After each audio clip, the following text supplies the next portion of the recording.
আমরা কিছুক্ষণের ভেতরেই শুরু করব। উত্তাল মার্চ, 22 মার্চ 1971, জাতীয় পরিষদের অধিবেশন স্থগিত, আন্দোলন চালানোর প্রত্যয় বঙ্গবন্ধু। লাগাতার চলা অসহযোগ আন্দোলনের 21তম দিবস। আজও স্বাগতম সবাইকে। গভীর সংকটে দেশ। মোহাম্মদ ইউনূস ক্ষমতা দখলের পর অবৈধ দেশ শাসনের 7 মাস অতিবাহিত হয়েছে। এই মুহূর্তে আসলে বোঝার উপায় নাই যে আসলে কাদের হাতে দেশ। যারা সামনে তারা কি দেশ চালাচ্ছে নাকি অন্য কেউ দেশ চালাচ্ছে। শুধু দর্শক, বিডি ডাইজেস্টের জয়যাত্রা অনুষ্ঠানে আপনাদেরকে স্বাগত। বরাবরের মতন আজ আমরা আপনাদের সামনে কথা বলতে এসেছি আমাদের আজকের আলোচ্য বিষয়, কাদের হাতে দেশ। আমরা এই প্রশ্নের উত্তর খুঁজতে চেষ্টা করব। আজকের অনুষ্ঠানে আলোচক হিসেবে রয়েছেন অনলাইন অ্যাক্টিভিস্ট ও ব্যাংকার আফসানা কিশোর লোচন। আমাদের সাথে আরো আছেন ডক্টর আঞ্জুমান ইসলাম কাকন, পলিসি মেকার ও রাজনৈতিক বিশেষজ্ঞ। আরো আছেন ডক্টর ফারজাহান শাওন, শিক্ষক, শিক্ষা গবেষক ও সাংস্কৃতিক কর্মী। আপনাদেরকে স্বাগতম। চলছে মাৎসর ন্যায়। মগের মুল্লুক নামে শব্দদ্বয় আগে যেখানে তুমুল বিশৃঙ্খল অবস্থাকে বোঝাতো, এখনো তাই। দেশটা যেন এক মগের মুল্লুকে পরিণত হয়েছে। আইন আদালতের কোনো বালাই নাই, নাই ন্যায় নীতি, সামাজিক অনুশাসন, সবকিছু আজ যেন তিরোহিত। মগের মুল্লুককে আজকে অনেকেই বলে থাকেন মবের মুল্লুক। মব সৃষ্টি করে সব হচ্ছে। নির্বাচিত সরকারকে পতন ঘটিয়ে ক্ষমতা দখল করা হয়েছে মব দিয়ে। সঙ্গে ছিল দেশি বিদেশি ষড়যন্ত্র ও অর্থ ব্যয়। মব দিয়ে দেশের সাংবিধানিক প্রতিষ্ঠানকে অচল করে দেওয়া হয়েছে। এখন অনেকেই বলছেন মগের মুল্লুকের পাশাপাশি বাংলাদেশ পৃথিবীতে 1 নম্বর মবের মুল্লুক। কেন এমন হচ্ছে? আমি যাচ্ছি আঞ্জুমান ইসলাম কাকনের কাছে। ধন্যবাদ আপনাকে, ধন্যবাদ দর্শকদেরকেও আমাদের সঙ্গে অংশগ্রহণ করার জন্য। তো এই যে মবের মুল্লুকের কথাটা তো গত 7 মাস ধরেই আমরা শুনে আসছি, এবং এই মব যে কারা, আমার ধারণা যারা বাংলাদেশের শুধু রাজনীতি না, মানে প্রত্যেক দিনকার ঘটনাতে চোখ রাখেন, তারা মোটামুটি সবাই বুঝে গেছেন যে এই মবটা আসলে কারা এবং এই কোন কোন ফেস, এবং তারা তাদের পিছনে আবার কিছু কয়েকজনকে নিয়ে তারা আসেন, এবং সেটাকে এই মব বলে পরিচয় করিয়ে দেওয়া হয়, এবং আমরা বুঝি যে তাদের দাবি দেওয়াটাই হচ্ছে গিয়ে মানে এখন আবার যারা সরকারে আছেন তারা ওটাকে বাস্তবায়ন করেন। কোনো একটা টক শোতে রুমিন ফারহানা এই প্রসঙ্গে খুব সুন্দর করে বলেছিলেন, আমার খুব ভালো লেগেছিল কথাটা। তো তাছাড়াও মানে আজকে একটা ভিডিও ক্লিপ দেখছিলাম, ওখানে বিএনপির মহাসচিব উনি বলছিলেন যে বাংলাদেশ এখন দুর্বৃত্তের কবলে, লুটেরা মাফিয়াদের কবলে। একদিকে তারা রাজনৈতিক অধিকার হরণ করছে, অন্যদিকে তারা অর্থনীতিকে ধ্বংস করছে, এবং তাদের মূল লক্ষ্য হচ্ছে বাংলাদেশকে একটা পরনির্ভরশীল রাষ্ট্রে পরিণত করা। তো এই কথাটা থেকে কিন্তু একেবারেই পরিষ্কার যে এই মব কারা। দেশ পরিচালনার নামে তারা মবক্রেসি প্রতিষ্ঠা করছে আর কি। আর তারও আগে, কয়েকদিন আগে বিএনপির আরেকজন নেতা, হতে পারেন উনি মির্জা আব্বাস, উনি আবার বলছিলেন যে কিছু বিদেশি নাগরিককে দিয়ে সংস্কার চলবে না। তো এই যে মবরা কিন্তু সংস্কারের দাবি, তাদের আরেকটা বড় দাবি নিয়ে তারা সবসময় মাঠে সোচ্চার থাকেন, সংস্কার। তো সেটাও কিন্তু বিএনপির এই যারা মানে উপরের পর্যায়ের নেতারা আছেন ওনারা মোটামুটি বুঝতে পারছেন, কিন্তু উনারা একটা সুগার কোটিং এ মুড়িয়ে মনে হয় কথা বলছেন। তো আমি তো আসলে একটু খোলাখুলি কথা বলি, সরাসরি কথা বলতে পছন্দ করি আর কি। তো সেই জায়গাটা থেকে আমি একটুখানি পিছনে ফিরে যেতে চাই আর কি, যে এই মবরা আসলে কারা এবং তারা কি চায়, এবং যেটা কিনা আপনার যে আজকের অনুষ্ঠানের টপিক, কাদের হাতে দেশ, সেদিকে বোধহয় আমাদেরকে আরেকটু মানে বুঝি আমরা সবাই, কিন্তু আরেকটু প্রত্যক্ষভাবে আমরা বলতে পারবো আর কি যে তারা কারা।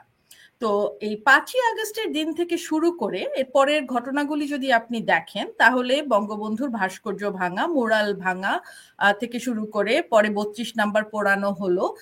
তখন আবার বলা হলো যে এটা হচ্ছে আওয়ামী লীগের উপর, শেখ হাসিনার উপরে রাগ থেকে মানুষ এগুলো করছে।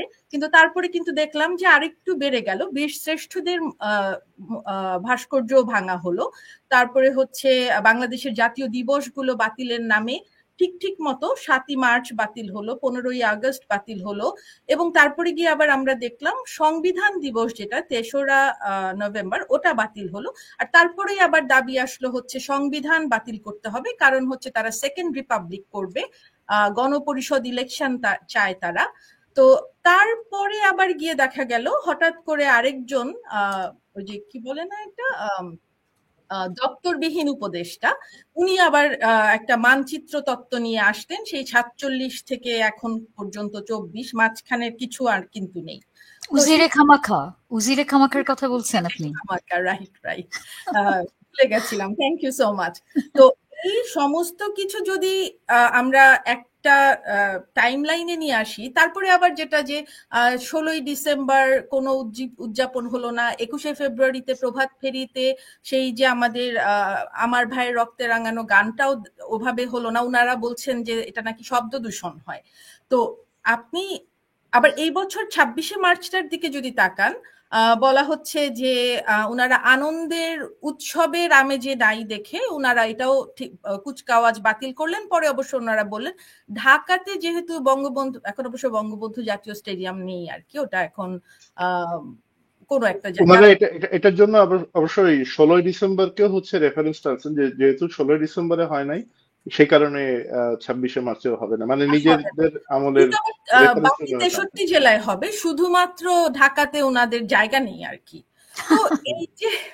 তো এই যে এক একটা জিনিসের যে মানে পরপর ঘটে যাচ্ছে, তো সেগুলো থেকে তো বুঝাই যাচ্ছে যে ওনাদের উদ্দেশ্য কি।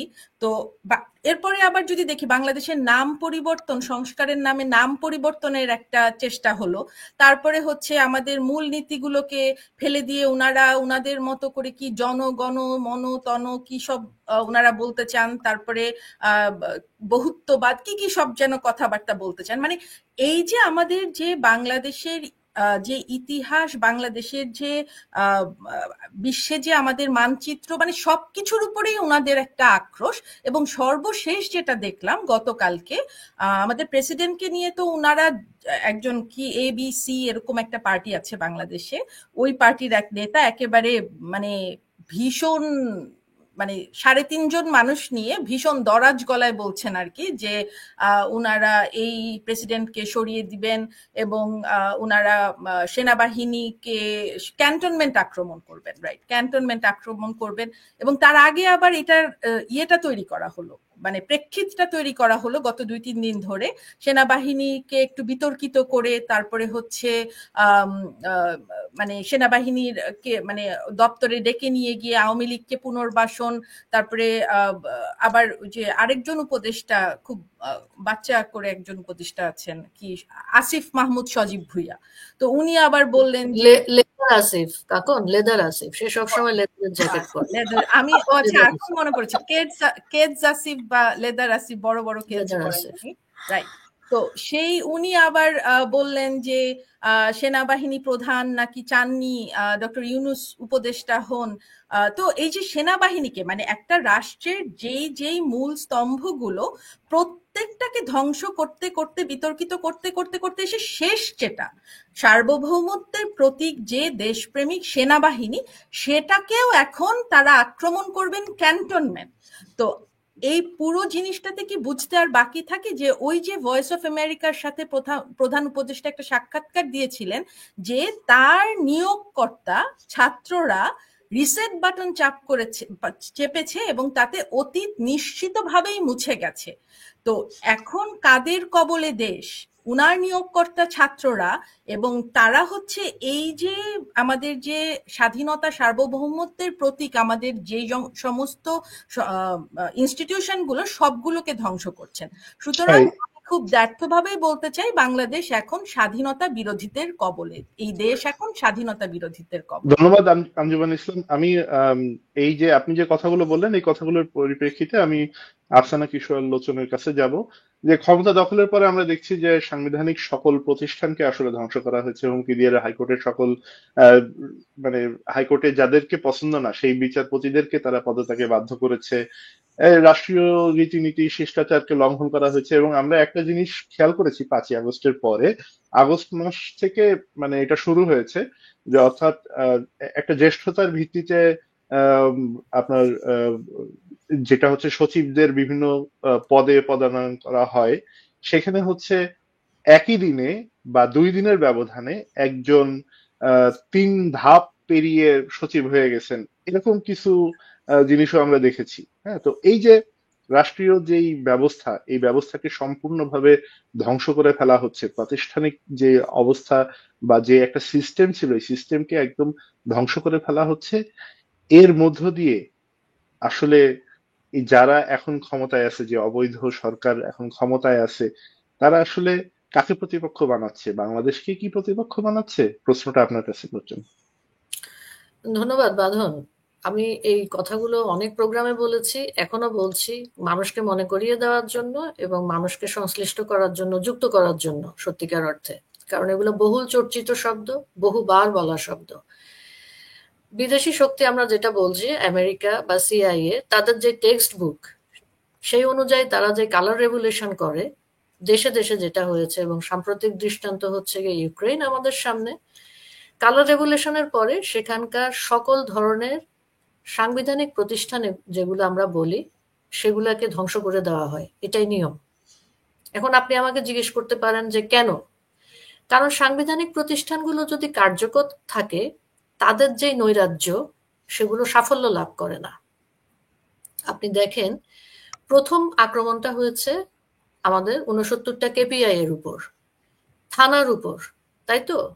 এখন থানার উপর আক্রমণটা কেন হয়েছে?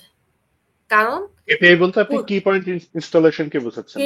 ইয়েস, অর্থাৎ জাতীয়ভাবে গুরুত্বপূর্ণ যে ভবনগুলো। জাতীয়ভাবে গুরুত্বপূর্ণ ভবনগুলো 69টা কেপিআই তারা পুড়িয়ে দিয়েছে, ধ্বংস করেছে। এবং বাংলাদেশে এত আন্দোলন সংগ্রাম, আমার বয়স হয়েছে, আপনারও বয়স হয়েছে, আমরা যথেষ্ট আন্দোলন সংগ্রাম দেখেছি, এবং 2013 দেখেছি আমরা। আমরা কিন্তু কখনো ত্রাণ ও দুর্যোগ ব্যবস্থাপনা কেন্দ্র পুড়িয়ে দিতে, ভাঙতে দেখিনি, সেতু ভবন ভাঙতে দেখিনি। এটা আপনার জাতীয় সম্পদ। আপনি যদি এখন গায়ের জোরে বলেন একটা বিল্ডিং আপনার পূর্ববর্তী সরকারের দোসর, এটা তো আপনার বালখিল্যতা ছাড়া কিছু না, তাই না? তো এই যে থানা পুড়িয়ে দেওয়া, কেপিআই ধ্বংস করা, মুক্তিযুদ্ধের স্মারক নষ্ট করা, এগুলো সেটারই অংশ, কালার রেগুলেশনের অংশ। কি হয় দেখেন, আঞ্জুমান বলল যে আর্মিকেও প্রশ্নবিদ্ধ করা হচ্ছে। ইউক্রেনে কি হয়েছে? ইউক্রেনে কিন্তু প্যারামিলিটারি গঠন হয়েছে, হয়েছে না? তাদের পুলিশ বাহিনীকে নিষ্ক্রিয় করা হয়েছে, আর্মির মধ্যে দ্বন্দ্ব তৈরি করা হয়েছে, এবং প্যারামিলিটারি গঠন করা হয়েছে। বাংলাদেশেও কিন্তু সেম কাজটাই করার চেষ্টা করা হচ্ছে। বাংলাদেশে সেই কাজটা খুব দ্রুত বেগে করা যায়নি, একমাত্র আমেরিকার ক্ষমতার পালাবদলের কারণে, এবং দ্বিতীয় বাংলাদেশের হচ্ছে গিয়ে এত জনসংখ্যা, সেটা নিয়ে পরিকল্পনা যাই আপনি করেন সেটা সম্পূর্ণভাবে কামিয়াব হয়ে ওঠে না। কারণ হচ্ছে এই জনসংখ্যা। আপনি 2 কোটি 2.5 কোটি নিয়ে যেই ষড়যন্ত্র করতে পারবেন, যে ছকে ফেলতে পারবেন, 20 কোটি মানুষকে সেই ছকে ফেলা যায় না। আপনি আরেকটা কথা বলেছেন, বিচারপতিদের পদত্যাগ। বিচারপতিদেরকে তো পদত্যাগ করাবে, কারণ তারা প্রথম থেকে বলে আসছে তারা খিলাফা চায়। খিলাফাতে বা শরিয়া আইনে কি থাকে? খিলাফা বা শরিয়া আইনে এ ধরনের কোনো গণতান্ত্রিক অবকাঠামোই থাকে না। কোনো মুসলিম দেশ বাঁধন গণতন্ত্রকে স্বীকার করে না, তারা রাজতন্ত্রের অধীনে থাকে, এক। এবং দ্বিতীয়, তাদের কিন্তু কোনো ধরনের এসব বিচারপতি, এডিআই, ডিআইজি, এসব কোনো কিছু থাকে না। তাদের থাকে মজলিসে শুরা। মজলিসে শুরায় কি হয়? মজলিসে শুরায় বসবো 5 জন 6 জন, বলবো বাঁধনের চুল কালো, কালো চুল রাখা কি ঠিক আছে না ঠিক আছে? 4 জন বলবে যে না, কালো চুল রাখা ঠিক নাই, চুল হতে হবে ধূসর। এই বাঁধন কিন্তু হয়ে গেল। মজলিসে শুরা এভাবে কাজ করে। আমি একটা বড় দাগে উদাহরণ দিলাম। এটা একটা গেল। আরেকটা জিনিস দেখেন, আন্তর্জাতিক অপরাধী ট্রাইব্যুনাল বা ঘোড়ার ডিম একটা তৈরি করেছে। যুদ্ধাপরাধীদের বিচারের সময় যে লোক তাদেরকে ডিফেন্ড করেছে তাজুল, তাকে এনে আপনি সেই ট্রাইব্যুনালের হেড করেছেন। তো এটা তো সম্পূর্ণ কনফ্লিক্ট অফ ইন্টারেস্ট। তো আপনি তো চাচ্ছেনই, আপনার লক্ষ্যই হচ্ছে বাংলাদেশের সবকিছু ভেঙে দেওয়া। কারণ আপনি আমাকে জিজ্ঞেস করেছেন তাদের বাংলাদেশকে প্রতিপক্ষ ভাবার কারণ কি। কারণ তারা কোনো দিনই বাংলাদেশ হৃদয়ে ধারণ করেনি। তারা প্রথম থেকেই বাংলাদেশের বিপক্ষে ছিল। এটা গত 53 বছর না, বহু আগে থেকে, সেই 69 থেকে ধরেন বা 66 থেকে ধরেন, তখন থেকেই তারা বাংলাদেশের বিপক্ষে ছিল। তারা বাংলাদেশকে কখনোই অন্তরে ধারণ করেনি। তারা উর্দুতে কথা বলতে চায়, তারা পাকিস্তানি ড্রেস পরতে চায়, তারা পাকিস্তানে যেতে চায়, তারা পাকিস্তানের আমরা মনে হয় খাবার একটা খেতে চায়। আমরা মনে হয় একটা মিটিং এর ভিডিও দেখেছি, যে এই ভিডিওতে আসলে তারা উর্দুতে কথা বলছে, এখানে অর্থাৎ একটা জিনিস বাঁধন আমরা হয়তো মিস করেছি। উর্দুতে তারা কথা বলছে, এটা আমার একটা ওয়াইল্ড গেস। উর্দুতে তারা কথা বলছে কারণ তাদের সাথে কোনো পাকিস্তানি ষড়যন্ত্রকারী ছিল। অবশ্যই, আদারওয়াইজ কেন অল অফ আ সাডেন উর্দুতে কথা তারা বলবে, হয়তো তাই না? তারা হয়তো ওই ভাষাটাতে কথা বলতে আসলে স্বাচ্ছন্দ্য বোধ স্বচ্ছন্দ। করে, সেটা হতে হ্যাঁ, না, সেটা হতে পারে। এটাও হতে পারে যে ষড়যন্ত্রকারী ছিল, তাকে তারা ভিডিওতে আনেনি, বাট তারা সেখানে উর্দুতে কথা বলেছে। তো ওটার আপনার না, ব্যাখ্যা ভিডিও দেখেছো? করতেছে দেখে কিন্তু আসলে তখন মানে কথা থেমে থামিয়ে গেছে। দিয়েছে যে তুমি হুম হুম মানে ভিডিও কেন করতেছো বা এবং এরকম না কিছু ওটার একটা বলেছে। ব্যাখ্যাটা শুনেছেন আপনারা যে কেন বলছিল? হুম। ওটার একটা খুবই লেম একটা ব্যাখ্যা দিয়েছে এরপরে ওরা, যে জাস্ট আলাপ করতে করতে মানুষ এরকম বলে না মাঝে মাঝে, সেরকম বলে ফেলেছে। এটা হচ্ছে ওদের লেম আচ্ছা ব্যাখ্যা। আচ্ছা, আমি এখন ফারজাহান ঈশ্বর নতুন শাওন আপা যেটা বলছিলেন, ওই যে আপনি বললেন না 69, আসলে না, এটা 52টাও এটার সাথেই জড়িত। সাথেই জড়িত, সেটাই বললাম যে 47 এটা হবে। অনেক হ্যাঁ, এটা উজিরে যার খামাখা ধরেই যেটা বলেছিলেন যে 47 থেকে 24-এ চলে আসবেন উনারা, মাঝখানে কিছু মাঝখানে। আর নাই।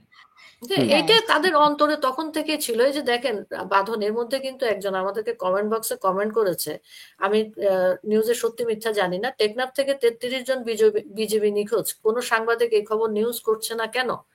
হ্যাঁ, এটা আমিও শুনেছি।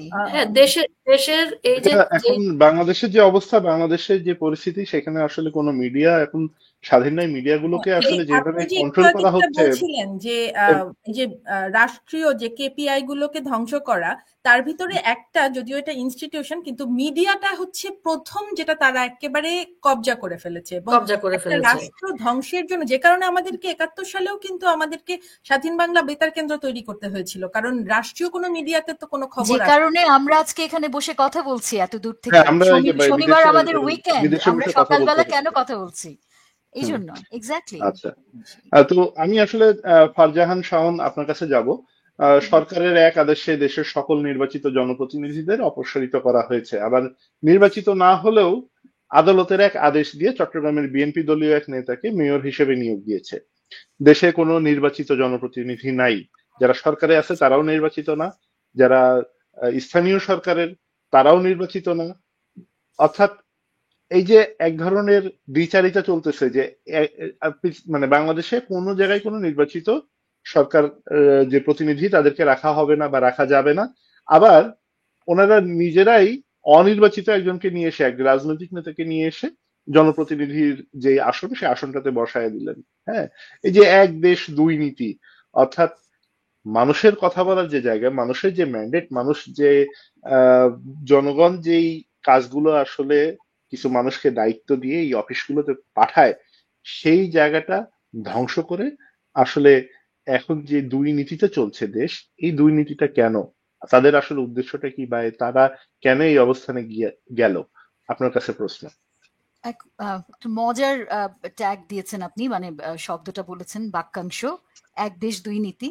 তো এই এক দেশ দুই নীতি এটা একটা খুব কমন বিতর্ক ওয়ার্ল্ড ওয়াইড, একটা কমনলি ইউজ টার্ম, এবং এটা আমরা কেন ব্যবহার করি, আমি জাস্ট একটু প্রেক্ষাপট দিয়ে বলছি আর কি, যে রাজনৈতিক বিভাজন এবং আইনের প্রয়োগে বৈষম্য বোঝাতে আমরা এরকম শব্দগুলো ব্যবহার করি। সাধারণত ক্ষমতাসীন যে সরকার থাকে, সেই দলের সমর্থক এবং বিরোধী দলের সমর্থকদের প্রতি আইন প্রয়োগে ভিন্নতা এবং সিদ্ধান্ত প্রয়োগে ভিন্নতার বিষয়ে আমরা এই শব্দটি ব্যবহার করি। অর্থাৎ ক্ষমতাসীন দলের সমর্থকদের বিরুদ্ধে অভিযোগ থাকা সত্ত্বেও আইনি ব্যবস্থা গ্রহণ যখন করা হয় না, ধীর গতি হয়, এবং বিরোধী দলের সমর্থক এবং বিরোধী দলের নির্বাচিত জনপ্রতিনিধিদের বিরুদ্ধে সবসময় সুনির্দিষ্ট অভিযোগ না থাকলেও দ্রুত এবং কঠোর আইনি ব্যবস্থা গ্রহণ করা হয়। মানে ওই যে বলে না, সৎ মায়ের দুই চোখ থাকে, নিজের বাচ্চাকে একরকম করে দেখে, আরেক বাচ্চাকে আরেক রকম করে দেখে, ঠিক এরকম অবস্থা। তো আমি এই প্রশ্নের উত্তরটা দেবার আগে, মানে আসলে তো এটার কোনো কংক্রিট উত্তর নেই, কিছু উদাহরণ এবং কিছু কি বলবো বাগধারা দিয়েই বলতে হবে। আমি কিছুদিন আগে একটা নতুন এআই, আর্টিফিশিয়াল ইন্টেলিজেন্স বেরিয়েছে, প্রতিদিনই নতুন নতুন বেরোচ্ছে। এর মধ্যে নতুন একটা হচ্ছে ডিপসিক, আমরা সবাই ডিপসিক ডিপসিক ভালো করেই জানি। চায়নার। হ্যাঁ, চায়নার। সো ডিপসিক আমি খুব মজা করে আমি আমার কলেজে, আমাদের কলেজের যারা ফ্যাকাল্টি আছেন, টিচার, স্টুডেন্ট, স্টাফ, বিশেষ করে কলেজ ফ্যাকাল্টিদের কারিকুলাম ডিজাইনিং, কোর্স ডিজাইনিং এবং কি বলবো এডুকেশনাল টেকনোলজি কি করে ক্লাসরুমে ব্যবহার করে ইফেক্টিভ টিচিং করতে হয় সেই সব নিয়ে কাজ করি। আমি টিচিং লার্নিং সেন্টারের ডিরেক্টর। তো সেই কাজের মধ্যে এআই একটা বিরাট কাজ। আমি এআই সম্পর্কে সবাইকে লিটারেট করার চেষ্টা করি। তো ডিপসিক নিয়ে আমি কাজ করতে করতে যে আমি টিচারদের বলবো, আমি একটু মজা করেই ডিপসিকে একটা প্রশ্ন দিয়েছিলাম যে বাংলাদেশের বর্তমান head of state doctor Mohammad Yunus সম্পর্কে কিছু বলুন। তো আমাকে বেশ কিছু তথ্য দিল, আমি খুব চমৎকৃত হলাম। নতুন একটা এআই, সে বলল ডক্টর মোহাম্মদ ইউনূসের বিরুদ্ধে বর্তমানে বেশ কয়েকটি আইনি প্রক্রিয়া চলমান রয়েছে, যেগুলো এখন আর কিছু এখন নাই হয়ে গেছে। এই মামলাগুলোর মধ্যে কর ফাঁকি, মানি লন্ডারিং, শ্রমিকের অধিকার লঙ্ঘন সম্পর্কিত বিষয় রয়েছে। বহু মহল থেকে অভিযোগ রয়েছে এই মামলাগুলি রাজনৈতিক উদ্দেশ্য প্রণোদিত। তবে ডক্টর মোহাম্মদ ইউনূসের পক্ষ থেকে দাবি করা হয়েছিল আইনের নিজস্ব গতিতে এই মামলাগুলো পরিচালিত হচ্ছে। কিন্তু আমরা কি দেখেছি আসলে? আমরা দেখেছি এই ডিপসিকে লিখেছে আবার, কিন্তু সে গবেষণা করতে গিয়ে বের করেছে যে ডক্টর মোহাম্মদ ইউনূস সমস্ত মামলা সমূহের বিচার প্রক্রিয়া বন্ধ করে দিয়েছেন। উনি জয়েন করার কদিন পরের দিন না এক সপ্তাহের মধ্যেই বোধহয় ওনার 650 কোটি টাকার কর মামলা বাতিল হয়ে গেল, নাই হয়ে গেল। এবং ওনার যে অন্যান্য মামলাগুলো, যে মানি লন্ডারিং এবং শ্রমিকদের সাথে অন্যায় করা বা সময় লঙ্ঘন করে, বাংলাদেশের সময় লঙ্ঘন করে, অর্থাৎ শ্রমিকদের যে পাওনা সে পাওনা দিচ্ছিলেন না। সো এইসব জিনিস বাতিল হয়ে গেল।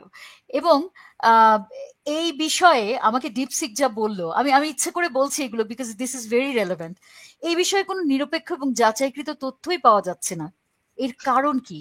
এর কারণ হচ্ছে ওই যে এক দেশ দুই নীতি, এবং একটু আগে আমাদের কাঁকন এবং লোচন যেই কথাগুলো বললেন, আমাদের মিডিয়া আজকে টোটালি সিলড। মিডিয়া শুধু নিয়ন্ত্রিত নয়, আমাদের মিডিয়াকে আমি কি বলবো, আমি মিডিয়ার দোষও দেব এক্ষেত্রে। যেমন গত দুদিন ধরে আমরা দেখছি ছাত্ররা বিক্ষোভ করছেন, সমাবেশ করছেন আওয়ামী লীগ নিষিদ্ধের জন্য, এবং নানান রকম সেনাবাহিনীর বিরুদ্ধে কথা বলছেন। সেই জায়গায় আপনি যদি একটু খেয়াল করে দেখেন ভিডিওগুলো, বা যেভাবে ওরা ক্যাপচার করছে, মিডিয়া প্রচার করছে, আমি ফেসবুকে দেখছি, ইউটিউবে দেখছি, ওখানে দেখবেন প্রত্যেকটা ক্লোজ শট, শুধু বক্তাকে আপনি দেখছেন, তার আশেপাশে আসলে পেছনে কতজন আছে এইটা যদি ওখানে ভলান্টারিলি কোনো সাধারণ মানুষ ভিডিও করে আমাদের না দেখাতেন, আমরা ভাবতাম কি উত্তাল জনস্রোত, কোটি কোটি মানুষ রাস্তায় এসে রাজপথ কাঁপিয়ে ফেলছে। যখন যেসব বলে ওরা, এখানে একটা জিনিস আপনাকে বুঝতে হবে, 5ই আগস্টের পরে কতগুলো মিডিয়ার উপরে আক্রমণ হয়েছে। হ্যাঁ, মিডিয়াগুলোতে আক্রমণ হয়েছে, মিডিয়ার সামনে গিয়ে জিয়াফত খাওয়ানো হয়েছে, যারা সাংবাদিক ছিলেন তাদেরকে অ্যাক্রেডিটেশন কার্ড বাতিল করা হয়েছে। 250-র উপরে সাংবাদিক, তারা অনেকে দেশ ছেড়ে পালাতে বাধ্য হয়েছেন। 2জন সাংবাদিক কোনো কেস ছাড়া, কোনো কিছু ছাড়া এখন পর্যন্ত জেলে তারা পৌঁছতেছেন। তো এই যে মিডিয়ার উপরে যে আক্রমণটা হচ্ছে, মিডিয়া তো ভয়ে আছে, স্বাভাবিক না? তো media, I agree with all of this, কিন্তু তারপরেও আমি ফারজাহান আপা, আমি একটা কথা একটু এখানে অ্যাড করি। আপনি যেটা বলছিলেন, শুরুটা করলেন যে এক দেশ দুই নীতি, এক দেশ দুই নীতি। হ্যাঁ, তো এই যে আপনি যে এখনকার যে মিছিলগুলোর কথা বলছেন, আওয়ামী লীগ বিরোধী আন্দোলন বা এগুলো, তো আপনি যদি দেখেন এখন কিন্তু মানে দিয়ে প্রজ্ঞাপন দিয়ে কিন্তু এখন সমস্ত সভা সমিতি মিছিল, ওখানে আসছিলাম আমি, that was my next point. যে একটা হচ্ছে মিডিয়ার কথা, আমি বাঁধনের সাথে সম্পূর্ণ একমত, মানুষের জান আগে, তারপরে বাঁচলেই না আমি কথা বলতে পারবো, আই আন্ডারস্ট্যান্ড। কিন্তু কিছু প্রফেশনে কিন্তু আমাদের আসলে এগুলোর থেকে একটু বেরিয়ে গিয়ে কাজ করতে হয়। আমরা করোনার সময় ডাক্তারদের দেখেছি নিজের জীবন বাজি রেখে কাজ করেছেন, সাংবাদিকদের ভূমিকাটাও সেরকম। আওয়ামী লীগ সরকার পতনে যেমন সাংবাদিকদের ভূমিকা সেই সময় যেরকম ছিল, এই সরকারকে এই যে এক দেশ দুই নীতি স্থাপন করার জন্য, প্রতিষ্ঠা করার জন্য আমাদের সাংবাদিক মিডিয়াদের ভূমিকাও রয়েছে এখানে সাংঘাতিক রকম ভাবে। আর আমি কাকুনের কথাটার সাথে মিলিয়ে বলতে চাই, এখন হ্যাঁ ঘোষণা দিয়ে বলছে যে অতটার সময় রাজুতে যাব, অতটার সময় শহীদ মিনারে যাব, মিছিল করব, এই করব, এবং কিছুদিন আগে আমরা শুনলাম সরকারি প্রজ্ঞাপন জারি হয়েছে যে শাহবাগে এই আরো বেশ কিছু জায়গায় কোন রকম সভা সমাবেশ করা নিষিদ্ধ। এবং এই নিষিদ্ধগুলো কাদের জন্য? শুধুমাত্র যারা এই সরকারকে সমর্থন করেন না তাদের জন্য, অর্থাৎ যারা আওয়ামী লীগ সমর্থন করেন তাদের জন্য। একটা দেশের 18 কোটি জনগণের মধ্যে ডক্টর ইউনূসের সরকার কি বলতে চান যে 18 কোটির প্রত্যেকটি মানুষ শুধু তাকে এবং তার সরকারকে, তার এই মব বাহিনী, জঙ্গি বাহিনীর উপদেষ্টাদের, এদেরকেই সমর্থন করবে? আমার ভিন্ন মত থাকতে পারবে না? তাহলে আর কিসের বৈষম্য বিরোধ নিয়ে আন্দোলন করলো না? এই পুরো ব্যাপারটাকে লোচনের লেখা আমি দেখি, লোচন একটা হ্যাশট্যাগ চালু করেছে, আই জাস্ট লাভ ইট, জুলাই প্রতারণা। এটাকে তো আমরা প্রতারণাই বলবো। তাহলে তখন আপনারা বললেন বৈষম্য বিরোধ করবেন, এখন আপনারা এক দেশ দুই নীতি করেন। এবারে আমি ছোট্ট করে বলে শেষ করে দিচ্ছি, এই যে চট্টগ্রামের মেয়র প্রসঙ্গ। চট্টগ্রামের মেয়র নির্বাচনে পরাজিত ঘোষণার প্রায় 3.5 বছর পরে তার মামলার রায় ঘোষণা করেছে আদালত, এবং দ্রুততম সময়ের মধ্যে গেজেট প্রকাশ করতে নির্দেশ দেওয়া হয়েছে নির্বাচন কমিশনকে। এবং এই শাহাদাত হোসেন তিনি কিছু বিবিসিকে বলেছিলেন, আমি পড়েছিলাম যে মামলার পর 3.5 বছর ধরে আমি লড়েছি, এতদিন পর আদালত যে রায় দিয়েছে সেটি একটি ঐতিহাসিক রায়, ব্লা ব্লা ব্লা, এসব। সো এবং রায়ের পরে তিনি দায়িত্বে বসেছেন, এখন মনে হয় বসেছেন, আমি ঠিক নিশ্চিত না, আমি পুরনো খবর পড়ছি এটা, বাট বসেছেন। কথা হচ্ছে, আপনি যখন এই দেশের 495টা উপজেলা মনে হয় আমাদের, হ্যাঁ আমাদের দেশে 64টি জেলা, এতগুলি উপজেলা, ইউনিয়ন, থানা, এই সমস্ত জায়গায় সমস্ত নির্বাচিত জনপ্রতিনিধিদের আপনি বাতিল করে দিয়ে শুধুমাত্র চট্টগ্রামের ওই ভদ্রলোককে কেন আপনার মনে হলো যে একে বসানো যায়? এখানেও আমরা এক দেশ দুই নীতি দেখি। এটার মধ্যে খুঁজতে গেলে আমরা ভাবতে পারি যে আচ্ছা তাহলে বিএনপি কে উনি ফেভার করছেন, অথবা এই ভদ্রলোক যে শাহাদাত হোসেন তার সাথে অন্য কোন রকম ডিলিংস আছে। আমি তো এখন এই উপদেষ্টা এবং ডক্টর মোহাম্মদ ইউনূসের পুরো বাহিনী এবং তাদের সমর্থক, তাদের প্রত্যেকের প্রতিটা কথায় আমি এই এক দেশ দুই নীতিই দেখতে পাই। না, বিএনপি কে যদি ফেভার করতো আপনি যেটা বলতেছেন, তাহলে তো তারেক রহমান এখন দেশে থাকতো। যেমন সেই এনজিওগ্রাম, মানে হ্যাঁ, এনজিও থেকে নেওয়া সরকার এবং আমি একটু শেষ করি। যেমন হচ্ছে আপনার ডক্টর মোহাম্মদ ইউনূস যেদিন দেশে ফিরলেন তার একদিন আগে কিন্তু ওনার যেই মামলা চলমান ছিল সেই মামলাটা কিন্তু হচ্ছে বাতিল করে দেওয়া হলো। বাতিল করে দেওয়ার পরে উনি দেশে ফিরলেন, কারণ ওই একটা মামলায় সম্ভবত তার গ্রেফতারি পরোয়ানা ছিল বা সামথিং লাইক দ্যাট। তো এইখানে যদি তারা এই মেসেজটা দিতে চাই যে না, বিএনপি তোমরা নির্দ্বিধায় আমাদের সাথে কাজ করতে পারবে, আমাদের সাথে থাকতে পারো, তাহলে তো তারেক রহমানের যেই মামলা টামলাগুলো আছে সেগুলো বাতিল করে দিয়ে তারেক রহমানকে দেশে ফিরে নিয়ে আসতে পারতো, তাই না? এখানে আমার হচ্ছে কিন্তু এখন কিন্তু আর না, কোনো মামলা নেই, তারেক রহমানের সমস্ত মামলা থেকে বেকসুর খালাস। উনি যে তাহলে কোনো সময় তারেক রহমান তাহলে দেশে আসছেন না ফিরতেন কেন? কেন?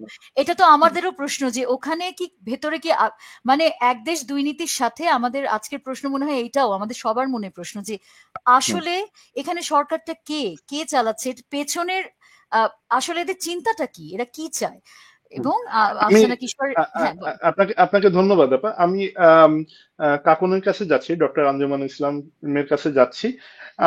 ডক্টর মোহাম্মদ ইউনূস কোন রাজনৈতিক ব্যক্তিত্ব নন। উনি 2007 সালে একটি রাজনৈতিক দল গঠন করেছিলেন নাগরিক শক্তি নামে।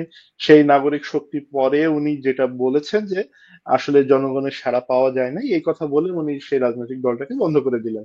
এখন আবার উনি একটি ষড়যন্ত্রের মাধ্যমে বাংলাদেশের যে ক্ষমতা সেই ক্ষমতার শীর্ষে এসে বসেছেন, দখল করেছেন, এবং এই দখলকে দীর্ঘস্থায়ী করতে উনি একটি লাঠিয়াল বাহিনী পুষছেন, যে লাঠিয়াল বাহিনী আসলে এনসিপি নামে সামনে এসেছে। সেই এনসিপি আজকে বলেছে আওয়ামী লীগ নামলে পুলিশের বল প্রয়োগের অধিকার থাকবে, অর্থাৎ তারা কিন্তু একটি রাজনৈতিক দল হিসেবে, যে রাজনৈতিক দলটা ক্ষমতার বাইরে আছে এরকম একটা ভাইব তারা দেওয়ার চেষ্টা করছে। সেই রাজনৈতিক দল হিসেবে কিন্তু তারা বলছে না, বরং তারা সরকারে বসে আছে এমন ধরনের একটি ভাইব দিচ্ছে যে আওয়ামী লীগ যদি মাঠে নামে তাহলে পুলিশের কি করতে হবে বা পুলিশ কি করবে সেটা তারা বলে দিচ্ছে।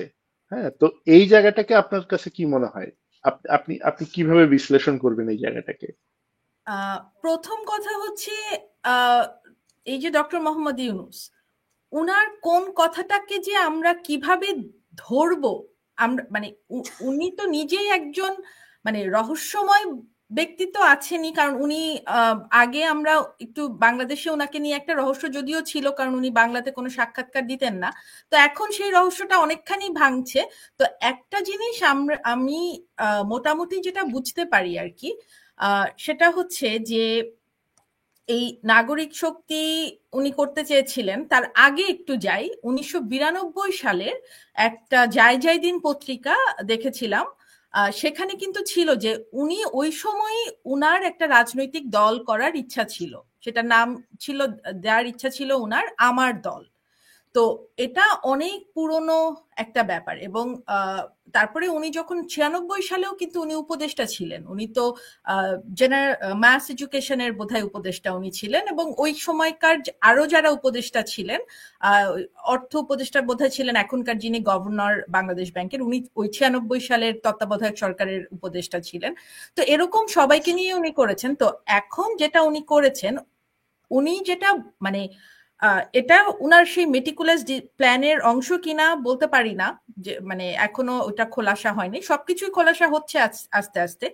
তো উনি যখন নিজে ফ্রন্টে থেকে একটা দল করতে পারলেন না, এটাকে কিন্তু অনেকেই উনার ব্যর্থতা, বা উনি যেরকম আর কি, উনি তো খুবই কম্পিটিটিভ একটা মানুষ, তো ওটা উনার ব্যর্থতা হয়তো উনি বুঝতে পারছিলেন। তো যে কারণে এইবার যেটা উনি করলেন, ছাত্র এখানেও যেটা বললাম, নেক্সাসটা দেখতে হবে যে উনি বলছেন ছাত্ররা উনার নিয়োগকর্তা, আবার উনি পিছন থেকে এই ছাত্রগুলোকে দলটাকে গঠন করতে সাহায্য করছেন এবং সবভাবে করছেন। এই ছাত্ররা মানে অলরেডি মানে এনসিপি যে পার্টির যে মুখ্য আহ্বায়ক নাহিদ ইসলাম, উনি এখনো ওনার দলটা কিন্তু নিবন্ধিত হয়নি, এটার কোনো মার্কা নেই এটার।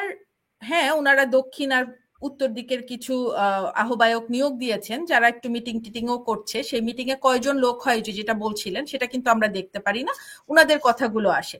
এবং মানে যেটা মানে ডক্টর ইউনূস যেটা সবসময় করেন আর কি, উনি ঘটনাটা ঘটিয়া যাবার পরে উনি একটা মন্তব্য করেন, এটাও আবার এই যে বুলডোজার দিয়ে যখন এটা ট্রিক একটা, হ্যাঁ, এটা ট্রিক একটা। তো এখন উনি বলতে চাচ্ছেন উনার যেই যেই সংস্কারগুলোর করার ইচ্ছা ছিল তার ভিতরে সম্ভবত একটা মানে মানে মনের কথা তো আর বলা সম্ভব না, সম্ভবত একটা ছিল যে উনি শেখ হাসিনাকে বা আওয়ামী লীগকে হয়তো মাইনাস করতে চান কিনা, সেটাই হয়তো উনি এই যে এনসিপি পার্টিটা এটার মুখ্য আহ্বায়কের মুখ দিয়ে বলাচ্ছেন যে আওয়ামী লীগ হয় আমরা থাকবো, না হয় আওয়ামী লীগ থাকবে। তো আওয়ামী লীগ তো এত পুরনো একটা রাজনৈতিক দল, এবং মানে উনারাই ওই যে যেভাবে করে মবক্রেসি করে ছাত্রলীগকে বাতিল করলেন এবং নিষিদ্ধ করলেন। আবার এখন ডক্টর ইউনূস বললেন যে আওয়ামী লীগ হয়তো নির্বাচনে আসতে পারে, যদি তারা যারা যারা অপরাধ করেছে তাদের বিচার হওয়ার পরে তারা আসতে পারে। তো সেটা বলার সাথে সাথেই আবার কিন্তু এই আসিফ ভুঁইয়া থেকে শুরু করে নাহিদ ইসলাম, সার্জিস আলম, হাসনাত আব্দুল্লাহ, সবাই যারা ওই পার্টির সবাই সদস্য, তারা কিন্তু একেবারে মানে ঝাঁপিয়ে পড়লো আর কি, যে না কেন ডক্টর ইউনূস এই কথা বলবেন। এবং এটার কারণে দেখা যাবে ডক্টর ইউনূস বলবেন আমি তো কিছু জানি না, ছাত্ররা আমাকে নিয়োগ দিয়েছে, ওরা যা বলছে সেটার কারণেই আমাকে এটা করতে হচ্ছে। যে কারণে আমার মনে হয় যে ডক্টর ইউনূস একেবারে 3 ফ্রন্টে একটা মানে কি বলবো মানে খেলা আর কি, এটা যে গেরিলা অ্যাটাকে বোঝা যায় না যে তারা তাদের মুভটা। তো এটা একটা। আর দেশ পরিচালনার ক্ষেত্রে যদি বলি, উনি যেটা করছেন, কখনো উনি বলেন আমি এটা পরিচালনা করতে জানি না, এটা আমার কাজ না, আমি তো আমার কাজে চলে যেতে চাই, আমার তো এই দেশের কাজ করার কোনো তেমন ইচ্ছা টিচ্ছা নাই, দেশের মানে পরিচালনার কাজ করা। আমি তো খুব আমি সেদিন একটা সাক্ষাৎকারেই তো দেখলাম যে উনি বলেছেন, সাক্ষাৎকার না একটা ভাষণে বলেছেন যে আমরা হচ্ছি দুনিয়ার খেলোয়াড়, আমরা ইন্টারন্যাশনাল ফিল্ডে খেলি, এই ছোট ছোট লেভেলে আসলে আমি খেলতে পারি না। তো এখন সেই হিসেবে বাংলাদেশে যে ওনারা কি করছেন, মানে মানে অর্থনীতি যে শেষ হয়ে যাচ্ছে, মানে একজন দেখছিলাম বলছেন যে যেভাবে করে দেশ চলছে গুদাম থেকে মানে যেটা গুদামজাত খাদ্য যেটা হচ্ছে দুর্যোগকালীন সময়ের জন্য প্রিজার্ভ করা হয় সেগুলোকেও নাকি মুছে মুছে বস্তাগুলোতে শেখ হাসিনার নাম মুছে মুছে বাজারে ছেড়ে দিচ্ছে, বীজ আলু ছেড়ে দিচ্ছে যাতে করে দাম একটু কম থাকছে বাজারের। কিন্তু তাতে করে কি হচ্ছে পরবর্তী সময়ের জন্য তো আমাদের এবং সরকার যখন আপনার জিনিস কেনে মানে যখন কৃষকের ফসল ওঠে তখন সরকার একটা নির্ধারিত মূল্যে জিনিসগুলো কেনে যাতে করে ওইটা দিয়ে বার সেট হয়, তাতে করে প্রাইভেট সেক্টর থেকে যারা আর কি কেনে তারা আবার ওই দামের উপরে কিনলে কৃষক দাম পায়। এখন এই বছর তো সরকারের নির্ধারিত মূল্য কিচ্ছু দেখছি না। মানে ডক্টর ইউনূসের প্রধান বৈশিষ্ট্য মানে সম্পর্কে আমরা কি জানি, উনি ইকোনমিস্ট তাই না, উনি হচ্ছেন অর্থনীতিবিদ।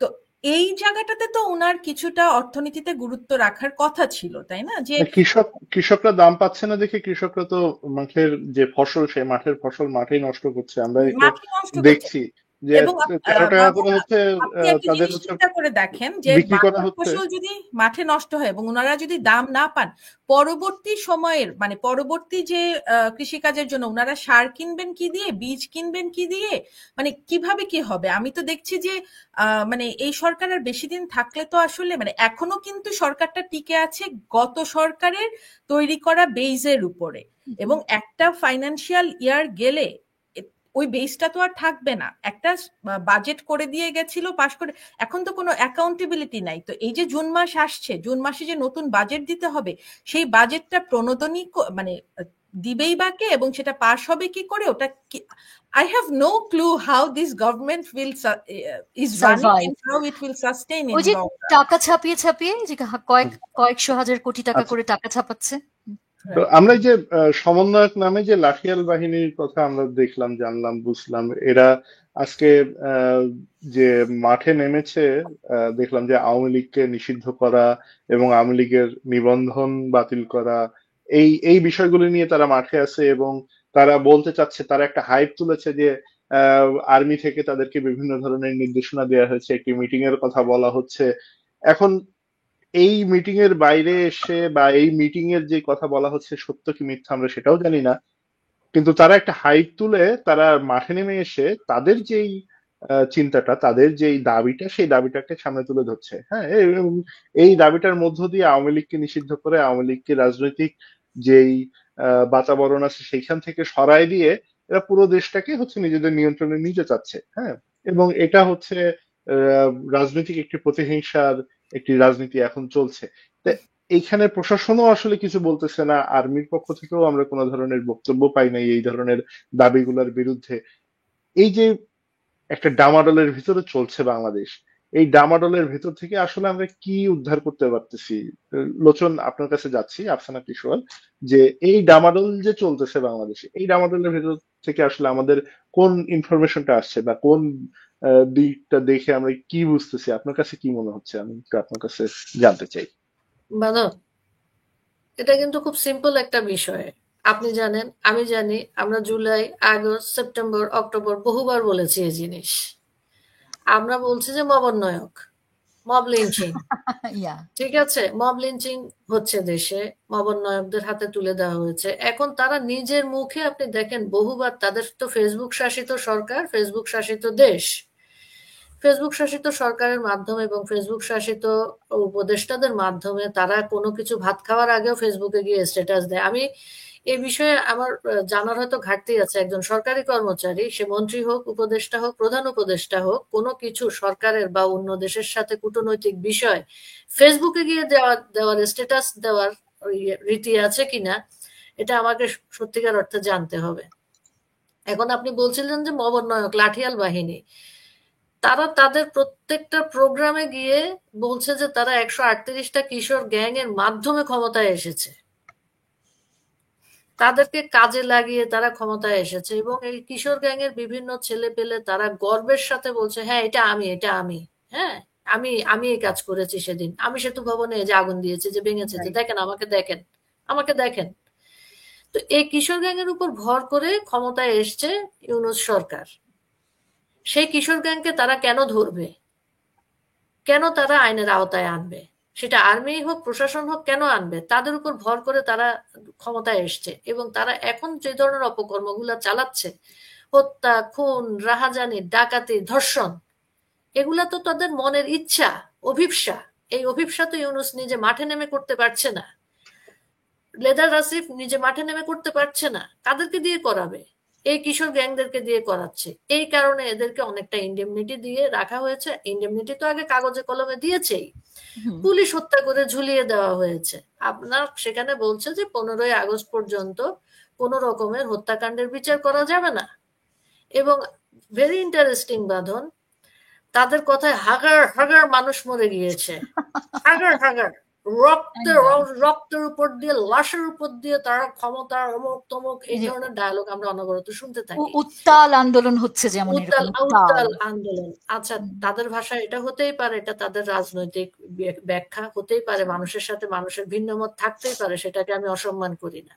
আপনার হাগার হাগার মানুষ মরে গিয়েছে, হাগার হাগার লাশ আপনার, আপনি 7 মাস ধরে ইয়েতে আছেন, ক্ষমতায় আছেন, প্রশাসন আপনার, বিচার বিভাগ আপনার, আপনি একটি হাগার হাগারের মধ্যে একটি হাগার হাগার কমানোর জন্য একটি হত্যাকাণ্ডের প্রপার কেন চার্জশিট দেওয়া, সুরতাল করা, ময়নাতদন্ত করা কিছুই করতে পারেননি কেন? কারণ আপনি ওটা দিয়ে রাজনৈতিক ফায়দা লুটবেন।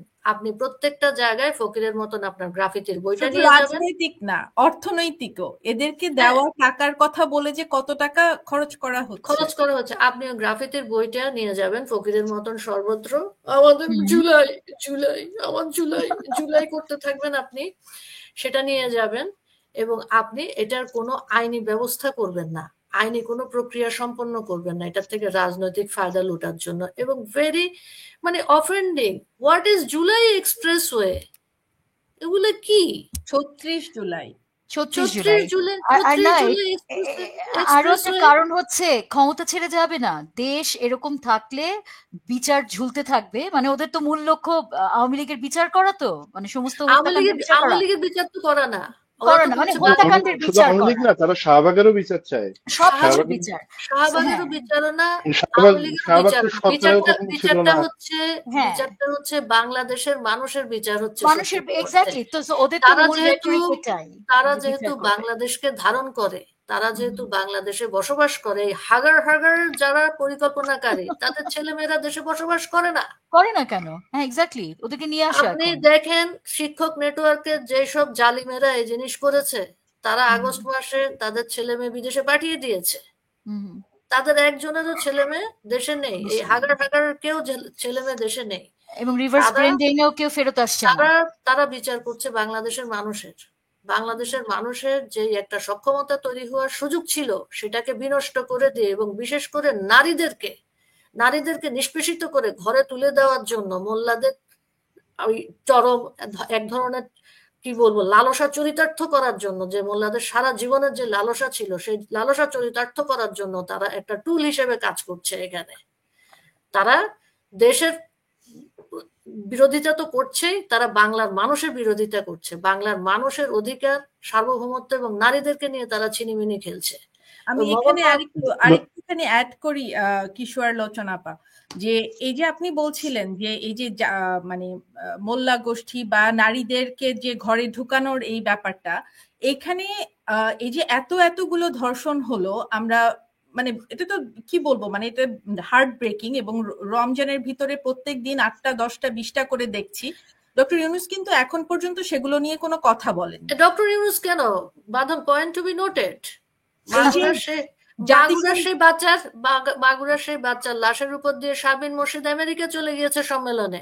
এক্স্যাক্টলি। এবং জাতিসংঘের খালেদা জিয়া। আমি একটু ফারজাহান রহমান শাওনের কাছে যাচ্ছি। বেজিং সম্মেলনে চলে গিয়েছিলেন ইয়াসমিনের লাশের উপর দিয়ে। আমি একটু ফারজাহান রহমান শাওনের কাছে যাচ্ছি। এই যে সমন্বয়ক নামক যে লাঠিয়াল বাহিনী সারা দেশে নিয়োগ বাণিজ্য করছে, হ্যাঁ, আমরা দেখেছি যে তিতাসে নিয়োগের ক্ষেত্রে 150 জনের একটি নিয়োগ, এবং সেখানে কোনো পরীক্ষা টরীক্ষা কোনো কিছুই নাই।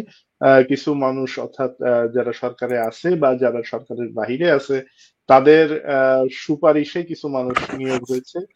এবং প্রশাসক নিয়োগ সহ কিছু কথা বাজারে প্রচলিত আছে বা নেটিজেনরা বলছেন যে প্রায় 87,000 নিয়োগ হয়েছে 5ই আগস্টের পর থেকে, এবং সেই নিয়োগের কোনো পরীক্ষা হয় নাই, কোনো ধরনের কোনো প্রক্রিয়ার ভিতর দিয়েই যায় নাই।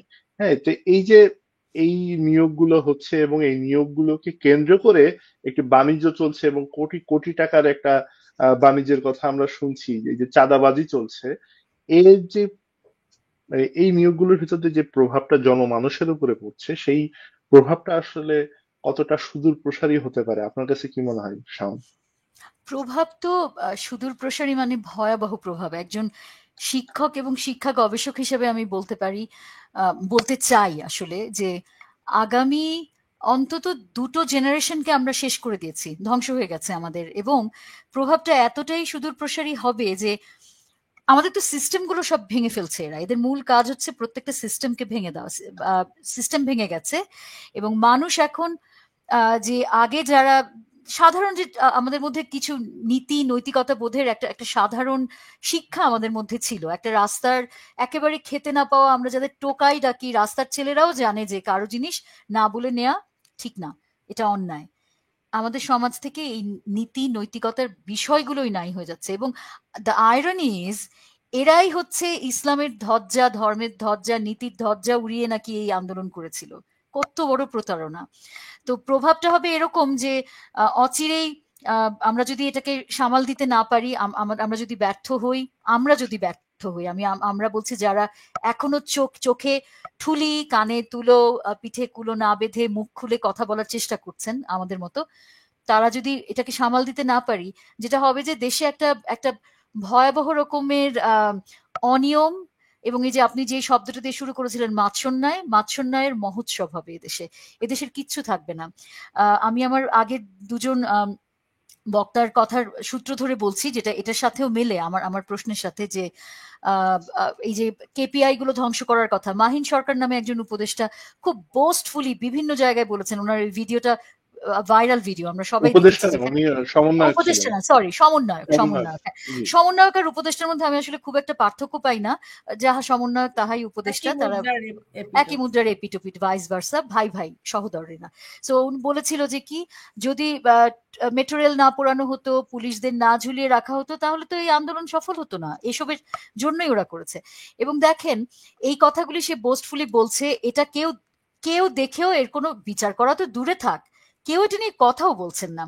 তারপরে এই যে কয়দিন আগেই, 2 দিন আগেই, এই যে লেদার আসিফ না, সে যে বললো আমরা সশস্ত্র আক্রমণের জন্য প্রস্তুত ছিলাম। কোত্থেকে ওদের কাছে অস্ত্র ছিল? ওরা কোথায় অস্ত্র পেয়েছে? এবং সশস্ত্র সেই অস্ত্রের জন্য অস্ত্রগুলো এখন কোথায়? এখন এখন কোথায় তো আমরা জানি, এখন আমরা দেখছি রাস্তাঘাটে, এখন আমি এই যে কিশোর গ্যাংয়ের না, হাতে সেই এখন অস্ত্র এখন এখনো আবার না বের না না, আমরা যেগুলো দেখছি সেগুলোর কথা হয়তো সে বলছে না, যে এই অস্ত্রগুলো নিয়ে লুকোনোগুলো যুদ্ধ আছে। করা যায়, সেই যুদ্ধ হ্যাঁ, করার মতন অস্ত্র আসলে রাস্তাঘাটে নাই। সেগুলো হয়তো রাস্তাঘাটে তারা রেখে হ্যাঁ, দিয়েছে পরবর্তী সময়ে কোনো বড় ধরনের ঘটনা ঘটানোর জন্য। যাই হোক, আমি ডক্টর আঞ্জুমান এক্স্যাক্টলি। ইসলামের কাছে যাচ্ছি এখন। সাম্প্রতিক সময়ে যে তুমুল আলোচিত যে বিষয়টা, যে তুলসী গ্যাবার্ড বাংলাদেশ সম্পর্কে কিছু বক্তব্য দিয়েছে, বাংলাদেশে যেই আহ, আমাদের সংখ্যালঘু সম্প্রদায়ের উপরে যে আক্রমণ হচ্ছে এবং সেখান থেকে গণহত্যার কথা উনি বলেন নাই, কিন্তু এরকম একটা ইঙ্গিত দিয়েছেন যে মানুষের উপরে যেই অত্যাচার হচ্ছে এবং মত প্রকাশের স্বাধীনতা এবং রাজনৈতিক স্বাধীনতা আসলে বাংলাদেশে এখন বিরহিত, সেই বিষয়ে যেই বক্তব্য উনি দিয়েছেন, সেই বক্তব্যের প্রেক্ষিতে আমাদের পররাষ্ট্র মন্ত্রণালয় কোনো বক্তব্য দেয় নাই, দিয়েছে হচ্ছে প্রধান উপদেষ্টার প্রেস উইং বক্তব্য দিয়েছে, যেটা আসলে কোনো প্রোটোকলের ভিতরে পড়ে না বা শিষ্টাচারের ভিতরেও পড়ে না। এটার দায়িত্বটা হচ্ছে পররাষ্ট্র মন্ত্রণালয়ের।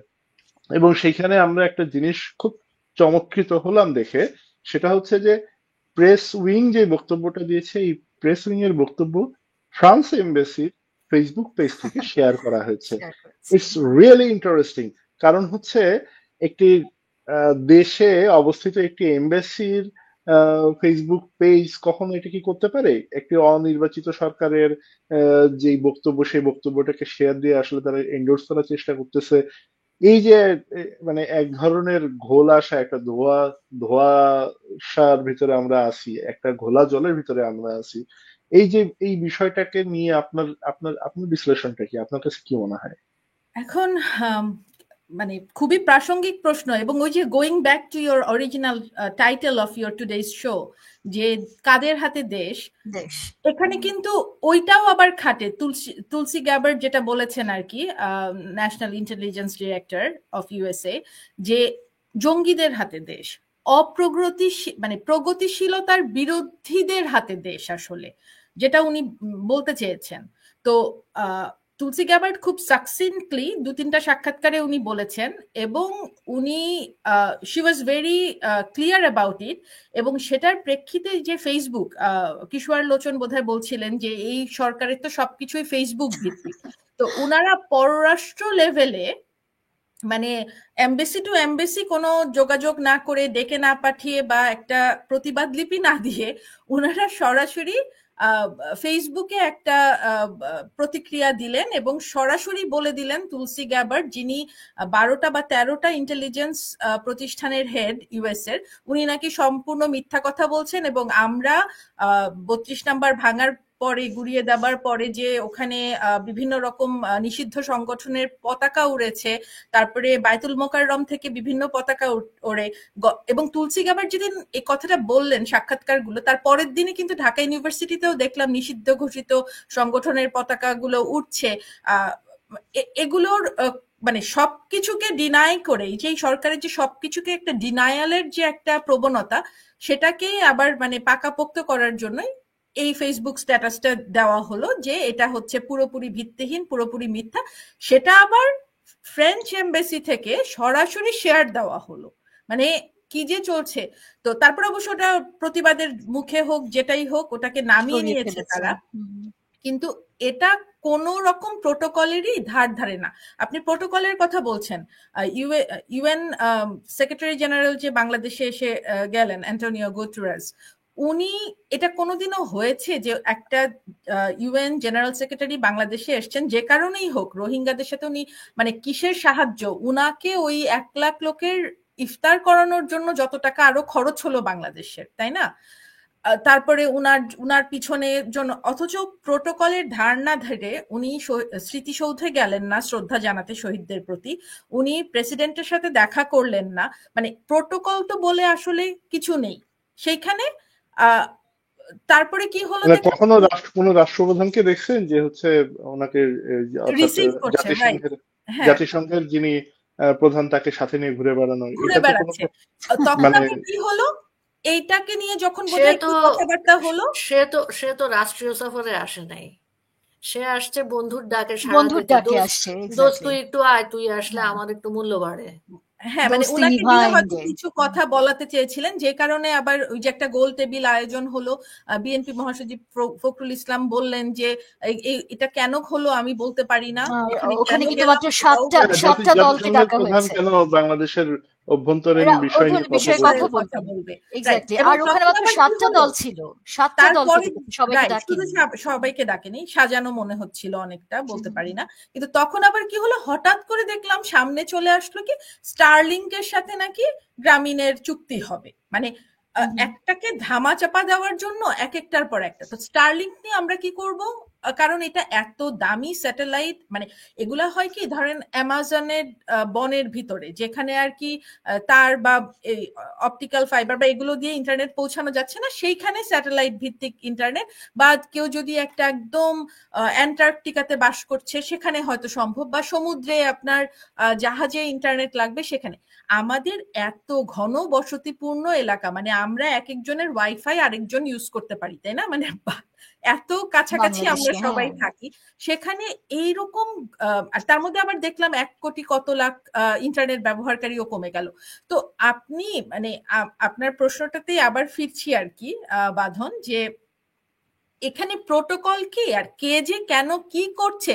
প্রধান উপদেষ্টা যখন বলেন বাংলাদেশ একেবারে খুবই মানে এই যে এলজিডি তারা অর্জন করে যাবে, সালাউদ্দিন যে উনি যে আহমেদ, আমাদের স্বর্গ হয়ে গেছে বাংলাদেশ, স্বর্গ হয়ে গেছে বাংলাদেশ, আবার সাথে সাথেই বলেন এটা গাজা হয়ে গেছে, আয়ামে জাহিলিয়াত হয়ে গেছে। আবার ওদিকেই আবার এটার পরপরই আবার বলে আমরা এলজিডি গোল নাকি অনেক আগেই অ্যাচিভ করে ফেলতে পারতাম যদি না এই টাকা পাচার না হতো। মানে Bangladesh is in a very stable economic situation, Saliuddin Ahmed বলেন। তারপরে আবার দেখলাম মুডি হচ্ছে আমাদেরকে ডাউনগ্রেড করে দিল, 2 ধাপ নামিয়ে ফ্রেঞ্চ এম্বাসির ব্যাপারটা কি? ওই যে রানা যে মেহের লিখেছেন যে 3 জনকে নাকি চাকরিচ্যুত করা হয়েছে শেয়ার করার জন্য এটা কোনো কমেন্টে। নিউজে এসেছে কি? আমি এটা আমিও ফেসবুকে জানি দেখেছি, না। আমি কোনো নিউজে আসলে দেখি নাই। ফ্রেঞ্চ এম্বাসি আসলে কেন তারা এটাকে হচ্ছে এন্ডোর্স করতেছে? তাদের কি এয়ারবাস বিক্রির কোনো বিষয় আছে এখানে? যে হতে পারে। বা মানে ওই তো বললাম স্টারলিংক, এয়ারবাস, মানে এইসব করে বাংলাদেশের ভিতরকার অর্থনীতি যে শেষ, কোনো বিনিয়োগ নেই। মানে গত 7 মাসে ভিতরে কোনো নতুন আভ্যন্তরীণ বিনিয়োগ হয়নি। ঋণের প্রবৃদ্ধি মানে 1.5 দশকের ভিতরে সর্বনিম্ন। অবশ্যই কোভিড এর পরে অনেক কম, মানে প্রবৃদ্ধি কমে যাচ্ছে। একবার উনি বলছেন যে সমস্ত যোগ বিয়োগ নাকি ভুল, সূচকগুলোর ক্যালকুলেশন ভুল, আবার অন্যদিকে বলছেন যে বাংলাদেশ মানে ভীষণ গতিতে এগিয়ে যাবে, ওয়ার্ল্ডকে মোকাবেলা করে ফেলবে। এইসব জেনজি দিয়ে কি যে বলছেন, আমি ভোটার বয়স কমিয়ে ফেলতে হবে আবার বলছে। মানে I don't know how to তাল interpret his words and how to get একটা আউট অফ ইন্টারপ্রিটেশন, তাল গাছটা আমি আমার, একটু তুমি যাই বলো আফসানা তাল গাছ কৃষ্ণা আমার। লোচনের কাছে যাচ্ছি। আপনার ধন্যবাদ। এই যে ক্ষমতা দখল করছে, ক্ষমতা দখল করার পরে যে 7 মাস পার হয়ে গেল, এখন 7 মাস পরেও আসলে বোঝার কোনো উপায় নেই যে আসলে বাংলাদেশ চালাচ্ছে কারা, এই সরকার চালাচ্ছে কারা।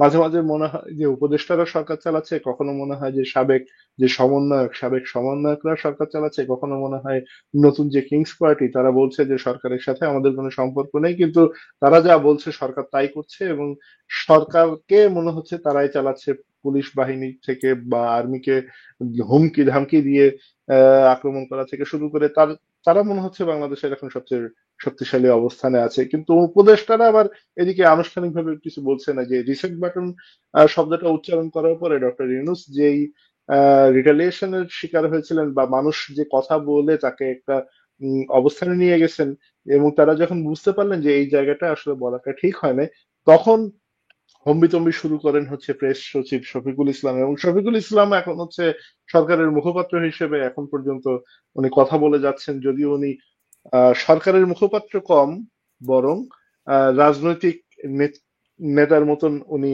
কথাবার্তা বেশি বলেন। তো রাজনৈতিক নেতা হিসেবে এই ধরনের কথাবার্তা বলতেছেন।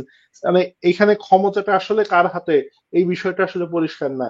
মনে হচ্ছে যে কেউ রাজপথে আছে তার হাতে ক্ষমতা, কেউ সরকারে আছে তার হাতে ক্ষমতা। লোচন, আপনার কাছে কি মনে হচ্ছে যে ক্ষমতা আসলে কার হাতে? আমি আপনার কথার শেষ দিক দিয়ে আসি বাঁধন। আপনি বলেছেন যে প্রধান উপদেষ্টার প্রেস উইং সবকিছুতে কথা বলে। এটা যদি হিটলারের জায়গায় দেখেন, তার গোয়েবলস সবকিছুর কথা বলতো, তাই না? এক্স্যাক্টলি, হয় কি প্রধান স্পট অন। জায়গায় যে থাকে সে সবকিছু বলতে পারে না। তার মনে অনেক অভিপ্সা থাকে, অনেক ধরনের হাউস থাকে, স্বাভাবিক বাংলায় বললে সেগুলো বলা যায় না, করা যায় না, কারণ ওই পজিশন থেকে ওই কথাগুলো বলা যায় না, করা যায় না। তখন ওগুলো আমরা কি করি, আমাদের অধীনস্থ যারা আছে বা যারা একটু অল্প ছোট পজিশনে আছে তাদেরকে দিয়ে আমরা এই ধরনের কথাগুলো বলাতে থাকি। তো শফিক ওনার একটা সেই ধরনের টুল, উনি শফিককে দিয়ে ওই কথাগুলো বলাতে থাকেন। তারপরে ধরেন যে অনেক কিছু আছে যেগুলো নাহিদরা যখন উপদেষ্টা লেভেলে ছিল, নাহিদ, আসিফ, তারা বলতে পারে না, ওগুলো এখন তারা কাকে দিয়ে বলাবে? ওগুলো তারা সার্জিস, হাসনাত, মাসুদ, ওই যে মাংস কমাও মাসুদ, এদেরকে নিয়ে এসে বলায়। Step down one, step not down, ওই যে বলে যে সেই ছেলেগুলাকে দিয়ে বলায়। বিষয়গুলা কিন্তু এরকমই। এবং আপনি আমাকে জিজ্ঞেস করেছেন যে ক্ষমতা সত্যিকার অর্থে কার হাতে। আপনি যদি আমাদের রাজনৈতিক ইতিহাসটা দেখেন এবং অন্যান্য ছোট ছোট দেশগুলোতেও দেখেন, রাজনীতিবিদদের হাতে, সরকারের যেসব রাজনীতিবিদ থাকে বাঁধন, তাদের হাতে মাত্র 20 ভাগ ক্ষমতা থাকে। এবং এটাই বাস্তবতা। হ্যাঁ, সাথে আমলা থাকে, সাথে আর্মি থাকে, কারণ আমাদের মতন দেশগুলোতে আর্মি একটা বিরাট ফ্যাক্টর থাকে। এবং আমাদের দেশের রাজনীতিতে এখন মোল্লারা একটা অংশ হয়ে গেছে। তাদেরকে আমরা গ্রহণ করি বা না করি, তাদেরকে আমরা ইম্পর্টেন্স দেই বা না দেই, তারা কিন্তু অনেক কিছুতেই এখন নাক ঢুকানোর মতন ক্ষমতা রাখে। তো রাজনীতিতে আমরা যে সরকারের কথা বলি, সরকারে থাকা যে রাজনীতিবিদরা থাকে তাদের হাতে থাকে হচ্ছে ক্ষমতা 20% সত্যিকার অর্থে। ±20%। এখন যে অবৈধ সরকার চলছে তাদেরও সেই অবস্থায় চলছে, তাদের তো কোনো রাজনীতিবিদই নাই সেখানে। তো তাদের হাতে কি আছে বলে আপনি মনে করবেন? তারা কারো না কারো পাপেট হিসেবে কাজ করছে, সেটা আন্তর্জাতিক শক্তি হোক, প্রতিবেশী শক্তি হোক, পাকিস্তানের হোক, তারা বিভিন্ন রকমের এক ধরনের মিক্সচার জিনিসের মধ্যে আছে, যে কারণে তারা কোনো রকমের সঠিক সিদ্ধান্ত, এখন তারা কি সিআইএ টেক্সট বুক ফলো করবে? তারা কি পাকিস্তানের দেওয়া টেক্সট বুক ফলো করবে? তারা সিদ্ধান্ত গ্রহণ করে উঠতে পারছে না কোন দিকে গেলে লাভ বেশি হবে। তারা তো দেশের লাভের জন্য আসে নাই, তারা আসছে তাদের ব্যক্তিগত লাভের জন্য, ব্যক্তিগত অসুয়ার জায়গা থেকে আসছে। আচ্ছা, আমি হাসিনাকে ঘৃণা করি, সুতরাং আমি হাসিনার পরিবারের যা যা আছে সবকিছু ধ্বংস করে দিব, এটা হচ্ছে ইউনূসের জিনিস। ইউনূস চিন্তা করে আমি বাংলাদেশ পছন্দ করি না, আমি চাইছিলাম একজন শেখ মুজিব হয়ে উঠতে, সেখানে আমি একজন এনজিওগ্রাম হয়ে উঠেছি। হ্যাঁ, তো সুতরাং আমি মুজিবের যা যা আছে মুজিবের সবকিছু আমি ধ্বংস করে দিব। গোলাম আজমের ছেলে বলি বা ইয়ের ছেলে বলি, সাইদির ছেলে বলি, ওরা আমার আব্বাকে ফাঁসি দিয়েছে, আমি শাহবাগের ধ্বংস করে দিব, শাহবাগের নাম আমি চেঞ্জ করে দিব। ঠিক আছে, এগুলো তো সব ব্যক্তিগত অসুয়া, এখানে কিন্তু দেশের দশের মানুষের কোনো জায়গা নাই। এ জায়গায় আমরা ভাবি যে তারা দেশের জন্য কাজ করবে, আমরা মনে করি যে দেশকে কেন স্থিতিশীল করছে না। ও দেশকে স্থিতিশীল করার জন্য আসে নাই, ও আসছে মৌলবাদ তোষণ করার জন্য, ও আসছে দেশকে খন্ড খন্ড করার জন্য, ও এগুলো কিছুই করবে না। সুতরাং ওকে যতক্ষণ না ওকে সরানো হবে ততক্ষণ দেশ হুমকির মুখে থাকবে, দেশে এসব অরাজকতা চলবে, দেশে নারীদের নিষ্পেষণ চলবে, নারীদের মুক্তি হবে না, নারীদেরকে ঘরে ঢুকানোর চেষ্টা করা হবে, গার্মেন্টস বন্ধ হবে, লাখ লাখ শ্রমিক বেকার হবে, কারণ তাকে আনাই হয়েছে এগুলা করার জন্য। দেশ খন্ড বিখণ্ড হলে, যুদ্ধ লাগাইতে পারলে তাদের সুবিধা, তারা অস্ত্র বিক্রি করবে, তারা টাকা পাবে। সাথে আমি কিশোর লোচন আপার সাথে একটা কথা বলতে চাই। আমি জানি না আপনার দেখার সুযোগ হয়েছে কিনা, বাংলাদেশের একজন চলচ্চিত্র নায়ক আছেন অনন্ত জলিল, উনি গার্মেন্টস এরও একজন, হ্যাঁ উনি একজন সুপ্রতিষ্ঠিত গার্মেন্টস ব্যবসায়ীও।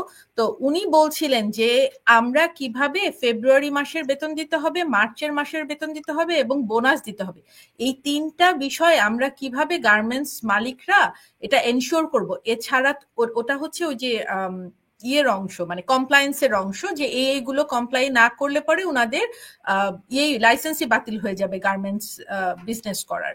তো উনি বলছিলেন যে বাংলাদেশের যেরকম অর্থনৈতিক অবস্থা, তাতে আমাদের জন্য কি করেছেন আপনারা, 7 মাস ধরে এসেছেন, উনি খুব খোলাখুলি ভাবে বলেছেন। এবং গার্মেন্টসটা হচ্ছে আমরা যে বলি বস্ত্র বালিকা, আমাদের যে গার্মেন্টসে মানে ওয়েমেন এম্পাওয়ারমেন্টের একটা মূল জায়গা ছিল এটা। তো গার্মেন্টস গুলোকে প্রায় 160টা নাকি গার্মেন্টস বন্ধ হয়ে গেছে এবং আরো হচ্ছে 240টা ফ্যাক্টরি, টোটাল গার্মেন্টস এবং অন্যান্য ফ্যাক্টরি বন্ধ হয়েছে। তাহলে পরে এই যে মহিলাদেররা যে পিছিয়ে পড়ছেন, এবং মানে পিছিয়ে তো পড়েছেনই, মানে ওভারঅল আর কি, যে মহিলাদের উপরে ইম্প্যাক্টটা খুব হেভি হচ্ছে আর কি, মানে এবং এই মহিলাদেরকে ঘরে ঢুকানোর জন্য এই যে জঙ্গিদের কথা যে বলছিলাম, যে জঙ্গি জনতা, এটাও কিন্তু একটা অংশ বাংলাদেশ কাদের হাতে, আর তারপরে ক্ষমতা যাদের হাতে, এই ক্ষমতাটা আসলে কিছু বিদেশে বসে থাকা মানুষজন কিন্তু ক্ষমতার কলকাঠি নাড়ছে। নিউ ইয়র্কে থাকে একজন, প্যারিসে থাকেন একজন, ইনারাও কিন্তু যথেষ্ট কলকাঠি নাড়ছেন, এবং উনাদের পিছনে আবার আছে বাংলাদেশের বিভিন্ন সময়ে বিভিন্ন অপরাধের সাথে জড়িত যারা, বিডিআর হত্যাকাণ্ডের সাথে জড়িত যারা, ৭১-এর মানবতা বিরোধী অপরাধ, যুদ্ধ অপরাধের সাথে জড়িত যারা, মানে তারপরে যে হলমার্ক কেলেঙ্কারি বলি, তারপরে মানে এই যে মানে ডেস্টিনির যে কিছু মানুষজন জেলে ছিল, এই যত রকম অপরাধী গোষ্ঠী, তারা সবাই মিলে পিছন থেকে মনে হচ্ছে বসে থেকে এই সরকারকে ক্ষমতায়ন দিচ্ছে, কারণ তাদের হাতে প্রচুর টাকা আছে মনে হচ্ছে, এবং তারাই এই সরকারের ক্ষমতার উৎস মনে হচ্ছে। এটা ধন্যবাদ। আমি অনুষ্ঠানের প্রায় শেষ পর্যায়ের দিকে চলে এসেছি। আমি আসলে এখন নির্বাচন নিয়ে কিছু কথা বলতে চাই, মানে প্রশ্ন রাখতে চাই। যে নির্বাচন নিয়ে অনেক আলোচনা হচ্ছে আবার জাতিসংঘের যে মানবাধিকার বিষয়ক প্রধান ফলকার টুর্ক, তার মন্তব্য নিয়ে ফলকার টুর্ক বলেছেন যে তারা জুলাইয়ের সেনাবাহিনীকে নির্দেশনা দিয়েছিলেন যেন তারা এই আন্দোলন দমানোর ক্ষেত্রে কোনো ধরনের বল প্রয়োগ না করে। এ নিয়ে সরকার কিন্তু কিছু বলেনি, যদিও সেনাবাহিনী এটা সরাসরি অস্বীকার করেছে। আবার এদিকে যেই ডামাডোলটা চলেছে, সেই ডামাডোলটা হচ্ছে বিএনপি বলতেছে যে ডিসেম্বরের ভিতরে একটা নির্বাচন হবে, কিংস পার্টি আবার বলছে যে কিংস পার্টি, যেটা হচ্ছে জাতীয় নাগরিক পার্টি বা অফ এনসিপি, তারা কোর্স। বলছে যে গণপরিষদ নির্বাচন হবে, যদিও আমাদের সংবিধানে গণপরিষদ নামক এই যে নির্বাচন বা এইসবের কোনো অস্তিত্ব নাই। হুম। তো এর ভেতর দিয়ে আসলে মনে হচ্ছে দেশ একটা অচলাবস্থার দিকে আগাচ্ছে, এবং অনেকেই ভয় পাচ্ছে যে দেশে কোনো ধরনের একটি আরো বিরূপ পরিস্থিতি সৃষ্টি হতে পারে কিনা। এই এই বিষয়টা নিয়ে আসলে আমি আপনাদেরকে প্রশ্ন ছুড়ে দিতে চাই। আপনারা একজন একজন করে বলতে পারেন যে আসলে নির্বাচন নিয়ে যে এই পরিস্থিতিটা সৃষ্টি হয়েছে, শোনা যাচ্ছে যে এনসিপি বিভিন্ন ভাবে চাচ্ছে যে তাদেরকে কিছু আসন দিয়ে দেয়া হোক, এবং এই যে এক ধরনের কথাবার্তা নেটিজেনরা বলছেন, এই বিষয়টা নিয়ে আপনারা কি ভাবছেন? আপনাদের কি মনে হচ্ছে বাংলাদেশ আসলে কোন দিকে যাচ্ছে? যেই বাংলাদেশ এখন অবস্থান করছে, 1 বছর আগে যে বাংলাদেশ ছিল সেইখান থেকে আসলে কি আরো ঘোরতর অন্ধকারের দিকে যাচ্ছে, নাকি আসলে আমরা সামনে কোনো আশার আলো দেখতে পাচ্ছি? কি মনে হয়? আমি শাওনের কাছ থেকে শুরু করি, তারপরে ঘুরে অন্যদের কাছে আসবো। আহ, আমি আমি একেবারেই আশাবাদী নই যে কোনো নির্বাচন হবে এদেশে। প্রথমত, নির্বাচন তো একেবারেই নিরপেক্ষ, সুষ্ঠু, অবাধ হবার কোনো প্রশ্নই নেই। আপনি আপনার প্রশ্ন করার সময় কিংস পার্টি শব্দটা উচ্চারণ করেই আমাদের সবাইকে ওটা ভালোভাবে বুঝিয়ে দিয়েছেন প্রেক্ষাপটটা। কোনোভাবেই সম্ভাবনা নেই নিরপেক্ষ হবার। এবং আমার এই মানে নিরাশার পেছনের কারণ হচ্ছে এই kings party, everything is I mean about them. যতক্ষণ না পর্যন্ত ওরা দেশের প্রত্যেকটা পর্যায়ে, তৃণমূল পর্যায়ে, প্রতিটা থানায়, ওয়ার্ডে, প্রতিটা জায়গায় ওদের নিজেদের লোক নির্বাচিত হবে, বসাতে পারবে, ক্ষমতা পাবে, এই ব্যাপারটাতে নিশ্চিত না হবে, ততক্ষণ এরা নির্বাচন চাবে না, এরা হতে দেবে না নির্বাচন। একটা না একটা অজুহাতে ওরা নির্বাচন পেছাবে। এই যে এখন এই যে নিয়োগ বাণিজ্য নিয়ে আমরা এত রকম লেখালেখি পড়ছি, এবং এদের এদের যে দুই দুই বাবা, এই ফ্রেঞ্চ বাবা এবং আমেরিকান উবার ড্রাইভার বাবা, দুজন, একজন হিন্দু পীর এবং একজন কামেলে আলা ইলিয়াস পীর, এনারা দুইজন পর্যন্ত ওনাদের পুত্রদের সম্পর্কে ভিডিও বার্তা দিয়ে বয়ান দিচ্ছেন যে তারা কি পরিমাণ দুর্নীতি করছেন, কিভাবে টাকা কামাচ্ছেন। সো এখন এরা যেটা করবে, যত লম্বা সময় বেশি থাকা যায় থাকবে, থেকে পয়সা কামাবে এবং নির্বাচন পিছাবে, দলটাকে সংগঠিত করার চেষ্টা করবে, যাতে করে ওরা আওয়ামী লীগের দোষ দেয় তো 15 বছর ধরে, মানে লাগাতার শেখ হাসিনা পাওয়ারে থাকতে চেয়েছে, আওয়ামী লীগ পাওয়ারে থাকতে চেয়েছে। এরা কি বলবো, আমার বলতে খারাপ লাগছে, এরা শেখ হাসিনাকে যারা খারাপ বলেন তারা নিজেদের ফিল্টারটা চেঞ্জ করে দেখতে পারেন খারাপের সংজ্ঞা আসলে কি, ক্ষমতার লোভ আসলে কাকে বলে, এদেরকে দেখে বোঝা যায়। আমার মনে হয় না কোনো নির্বাচন হবে। নির্বাচন হওয়ার জন্য যেই কাজটা দরকার সেটা হয়তো এই যে এখন যে মুভমেন্ট আমরা দেখতে পাচ্ছি, ওরা আর্মিকে খেপিয়ে দিয়েছে, হয়তো আমরা আরেকটা গণ অভ্যুত্থান, প্রপার গণ অভ্যুত্থান, প্রতারণার নয়, সত্যিকারের জনমানুষের একটা জাগরণ আমরা দেখতে পাবো। এটা হচ্ছে আমার আশা, এবং সেটা হচ্ছে একটা সুষ্ঠু নির্বাচনের লক্ষ্যে, ইনক্লুসিভ নির্বাচনের লক্ষ্যে, যে নির্বাচনে সবাই থাকবে। আঞ্জুমান ইসলাম কাকুন, আপনার কাছে যাচ্ছি এখন। আপনার কাছে কি মনে হয় যে বাংলাদেশে যে নির্বাচনের যে বিষয়গুলো, সেই বিষয়গুলোকে নিয়ে শাওন তো একরকম ভাবে তার ব্যক্তিগত মতবাদ দিলেন বা মতামত দিলেন, আপনার কাছে কি মনে হচ্ছে যে নির্বাচন নিয়ে যে এক ধরনের টানাপোড়েন চলছে বিভিন্ন রাজনৈতিক দলগুলোর মধ্যে এবং কিংস পার্টির ভিতরে, এই জায়গাটায় বাংলাদেশের সামনে আসলে কি আছে? আহ, খুবই আসলে গুরুত্বপূর্ণ একটা প্রশ্ন। আমি জানি না আপনার হাতে সময় কতটুকু আছে, আমি একটুখানি সময় নিয়ে এটা মানে খুব সময় নিব না, মানে একটু বিস্তারিতভাবে বলতে চাচ্ছিলাম আর কি। কারণ আপনি যদি একটু পিছনে ফিরে তাকান, এই আওয়ামী লীগের সম্পর্কে, আওয়ামী লীগের যে 15.5 বছর ধরে তারা ছিল, পুরো সময়টাতে কিন্তু নির্বাচন নির্বাচন নির্বাচন করেই কিন্তু এই সময়টাতে একটা সেন্সেশন তৈরি করার চেষ্টা করা হয়েছে। সেই যে আহ, আহ, কত সালে, 11 সালে, 2011 সালে সেই তত্ত্বাবধায়ক সরকার সম্পর্কিত যে রায়টা আদালত থেকে আসলো, সেই রায়টার পরে ওখানে নাকি বলা ছিল, আমি যদিও রায়টা খুব ভালোভাবেই পড়েছিলাম, মানে আমি একটু এই জন্যই আমি জানি না সময় হবে কিনা, তাহলে আমি একটু বলতাম আর কি এই প্রসঙ্গটাতে। 96 সালে যখন আওয়ামী লীগের আন্দোলনের ফসল হিসাবে সেই তত্ত্বাবধায়ক সরকারটা শেষ পর্যন্ত দিতে বাধ্য হলো বিএনপি সরকার, তো এরপরে যেটা হলো, একজন মামলা করেছিলেন, দুজন ব্যক্তি এটার উপরে মামলা করেছিলেন এবং তখন শেখ হাসিনা সরকার ক্ষমতায়, আওয়ামী লীগ, তারা কিন্তু মামলাটার প্রতিবাদ করেছিল। মানে উনারা বলছিলেন যে তত্ত্বাবধায়ক সরকার অসাংবিধানিক, কারণ বাংলাদেশে বলছে যে জনগণই সকল ক্ষমতার উৎস, তাহলে কেন আবার তত্ত্বাবধায়ক সরকার অনির্বাচিত নির্দলীয় সরকার হবে। সুতরাং এই পুরো জিনিসটা সাংঘর্ষিক এবং উনারা এটা বাতিল চেয়ে রিট করেছিলেন। এবং তখন যেহেতু এটা আওয়ামী লীগেরই ব্রেইন চাইল্ড ছিল, তারা কিন্তু এটা ফাইট করেছিল এবং শেষ পর্যন্ত সেই রায়টা আসে 2003 বা 4 সালের দিকে। তখন অলরেডি ওই মামলার একজন যে মামলা করেছিলেন উনি মারা গেছেন। তো তারপরেও কিন্তু বোঝা যায় যে, এবং মামলার রায়টাতে বলা হয় যে না, তত্ত্বাবধায়ক সরকার থাকবে। তদানীন্তন বিএনপি সরকার কিন্তু আবার এটাকে অ্যাপিল করে যে না, আমরা তত্ত্বাবধায়ক সরকার চাই না, এটা বাতিলের জন্য অ্যাপিল করে।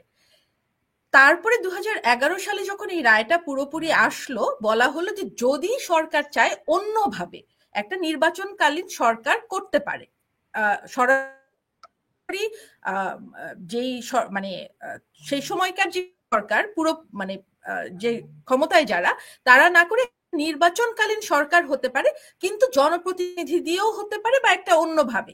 এবং সেই যে শেখ হাসিনার সাথে খালেদা জিয়ার যে টেলিফোন কনভারসেশনটা, যে আলাপ আলোচনা করতে হবে, বসতে হবে, চা চক্র হেন তেন, শেখ হাসিনা কিন্তু ফোনটা করলেন। তদানীন্তন উনি প্রধানমন্ত্রী তখন 2014 সালে। সেই ফোনের কথা আমি জানি না কতজনের মনে আছে।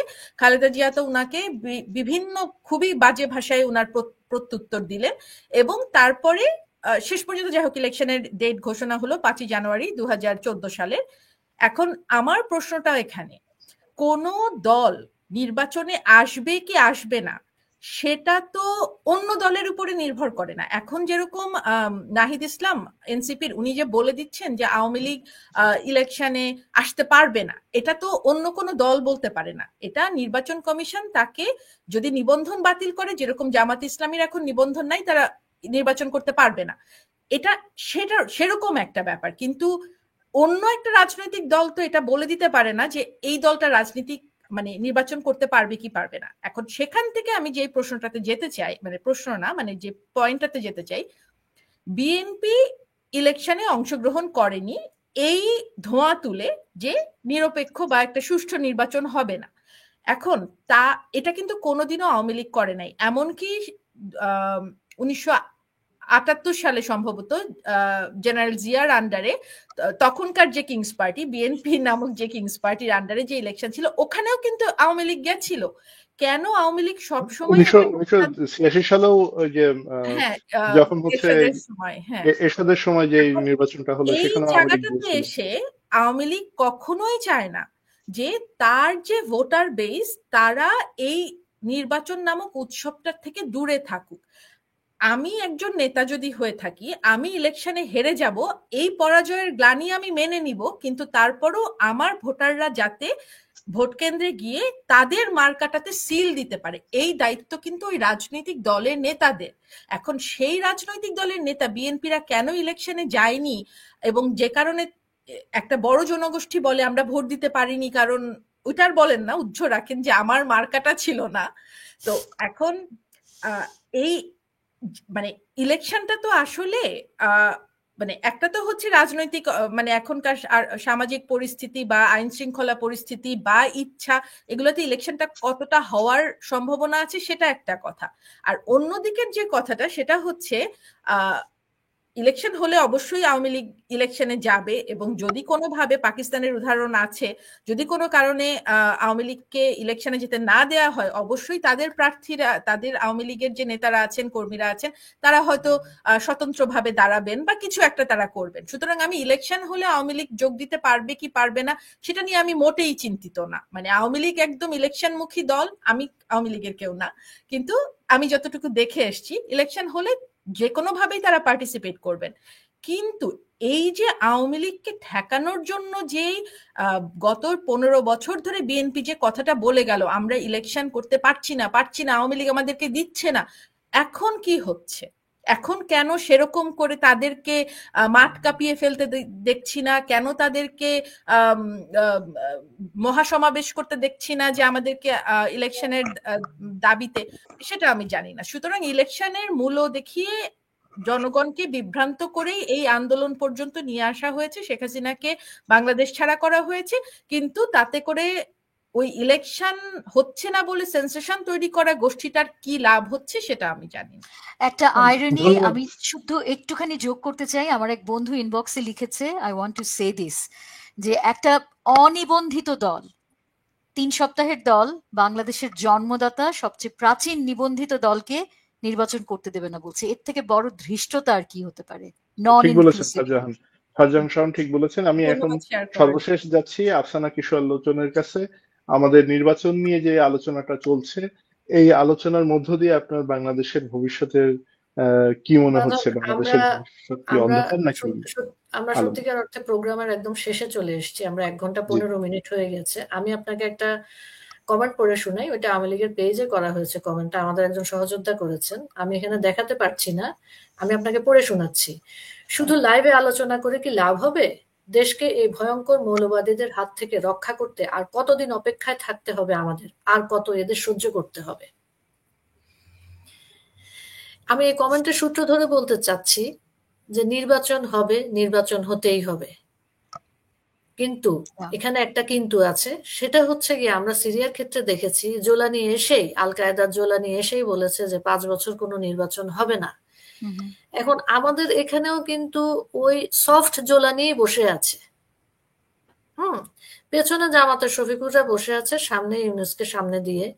এখন এই জিনিসকে প্রতিহত করতে হবে জনগণকে। আমি প্রতি অনুষ্ঠানে বলে থাকি, এখনো বলবো যে কৃষক, শ্রমিক, মেহনতি জনতা এবং নারীরা যতক্ষণ না বুঝবে যে তারা নিষ্পেষিত এবং দেশ মৌলবাদীদের হাতে কুক্ষিগত, ততক্ষণ পর্যন্ত আমাদের দেশ মৌলবাদ মুক্তও হবে না এবং সুষ্ঠু নির্বাচনও হবে না। যে নির্বাচন কমিশন দেওয়া হয়েছে এবং যেভাবে নির্বাচন মানে ভোটার তালিকা হালনাগাদ করার নামক একটা প্রহসন করা হয়েছে, ওগুলা দিয়ে কখনোই সুষ্ঠু নির্বাচন হবে না। রাজনৈতিক দলগুলো যারা মাঠে আছে এবং যারা মাঠের বাইরে আছে এবং যারা বাংলাদেশের পক্ষে কথা বলে, আমি বাংলাদেশের বিপক্ষের শক্তিদের কথা বলছি না, তারা যদি একত্রিত হয়ে এই চাপ প্রয়োগ না করে যে সুষ্ঠু নির্বাচন হতে হবে, নিরপেক্ষ নির্দলীয় প্রতিনিধির হাত ধরেই নির্বাচন হতে হবে, এই আওয়াজ যদি না তোলে এবং কৃষক, শ্রমিক, মেহনতি জনতা এবং নারীরা যদি এর সাথে সংশ্লিষ্ট না হয়, তাহলে নির্বাচন হওয়া না হওয়া সমান কথা এবং মৌলবাদ মুক্ত বাংলাদেশও ততদিন হবে না যদি এদের সংশ্লিষ্টতা না হয়। ধন্যবাদ লোচন। আমরা অনুষ্ঠানটা এখন শেষ করে দিচ্ছি। আমরা আশা করছি আপনারা যারা শুনছিলেন, আপনারা আমাদের সাথে যারা কমেন্টে বিভিন্নভাবে আমাদের সাথে ছিলেন, তাদের সবাইকে ধন্যবাদ। এবং আমরা যেটা আশা করছি যে বাংলাদেশ যে একটা গভীর সংকটে পড়েছে, সেই গভীর সংকটের ভেতর থেকে বেরিয়ে আসতে পারবে। নির্বাচনের বিষয় নিয়ে যেই কথাগুলো চলছে, সেই কথাগুলোর মধ্য দিয়ে একটি সমাধানের দিকে আমরা এগোতে পারবো, কারণ বাংলাদেশের মানুষ একটি অনিরাপদ সরকারের হাতে বর্তমানে রয়েছে, যেই সরকারটি আসলে বাংলাদেশের মানুষের কোনো কল্যাণের কথা চিন্তা করছে না, বাংলাদেশের মানুষের নিরাপত্তার কথা চিন্তা করছে না, বরং বাংলাদেশকে বিভিন্নভাবে কিভাবে একটি ফেইল্ড স্টেটে পরিণত করা যায় সেই দিকেই যেন তাদের আগ্রহটা বেশি। আমরা আশা করছি আজকের যে মেঘ, এই মেঘ সরে যাবে। আজকের যে মেঘ, এই মেঘ সরে গিয়ে নতুন করে সূর্য উঠবে, সূর্যের আলোয় আভাসিত হবে বাংলাদেশ, এবং সেই বাংলাদেশ যেন আবার সুজলা সুফলা সোনায় ভরে ওঠে, আমরা যেন সোনার বাংলা দেখতে পাই, সেই আশাবাদ ব্যক্ত করে শেষ করছি জয়যাত্রার আজকের অনুষ্ঠান। সবাইকে ধন্যবাদ আমাদের সাথে থাকার জন্য। সবাই ভালো থাকবেন, সুস্থ থাকবেন, সাবধানে থাকবেন। ধন্যবাদ।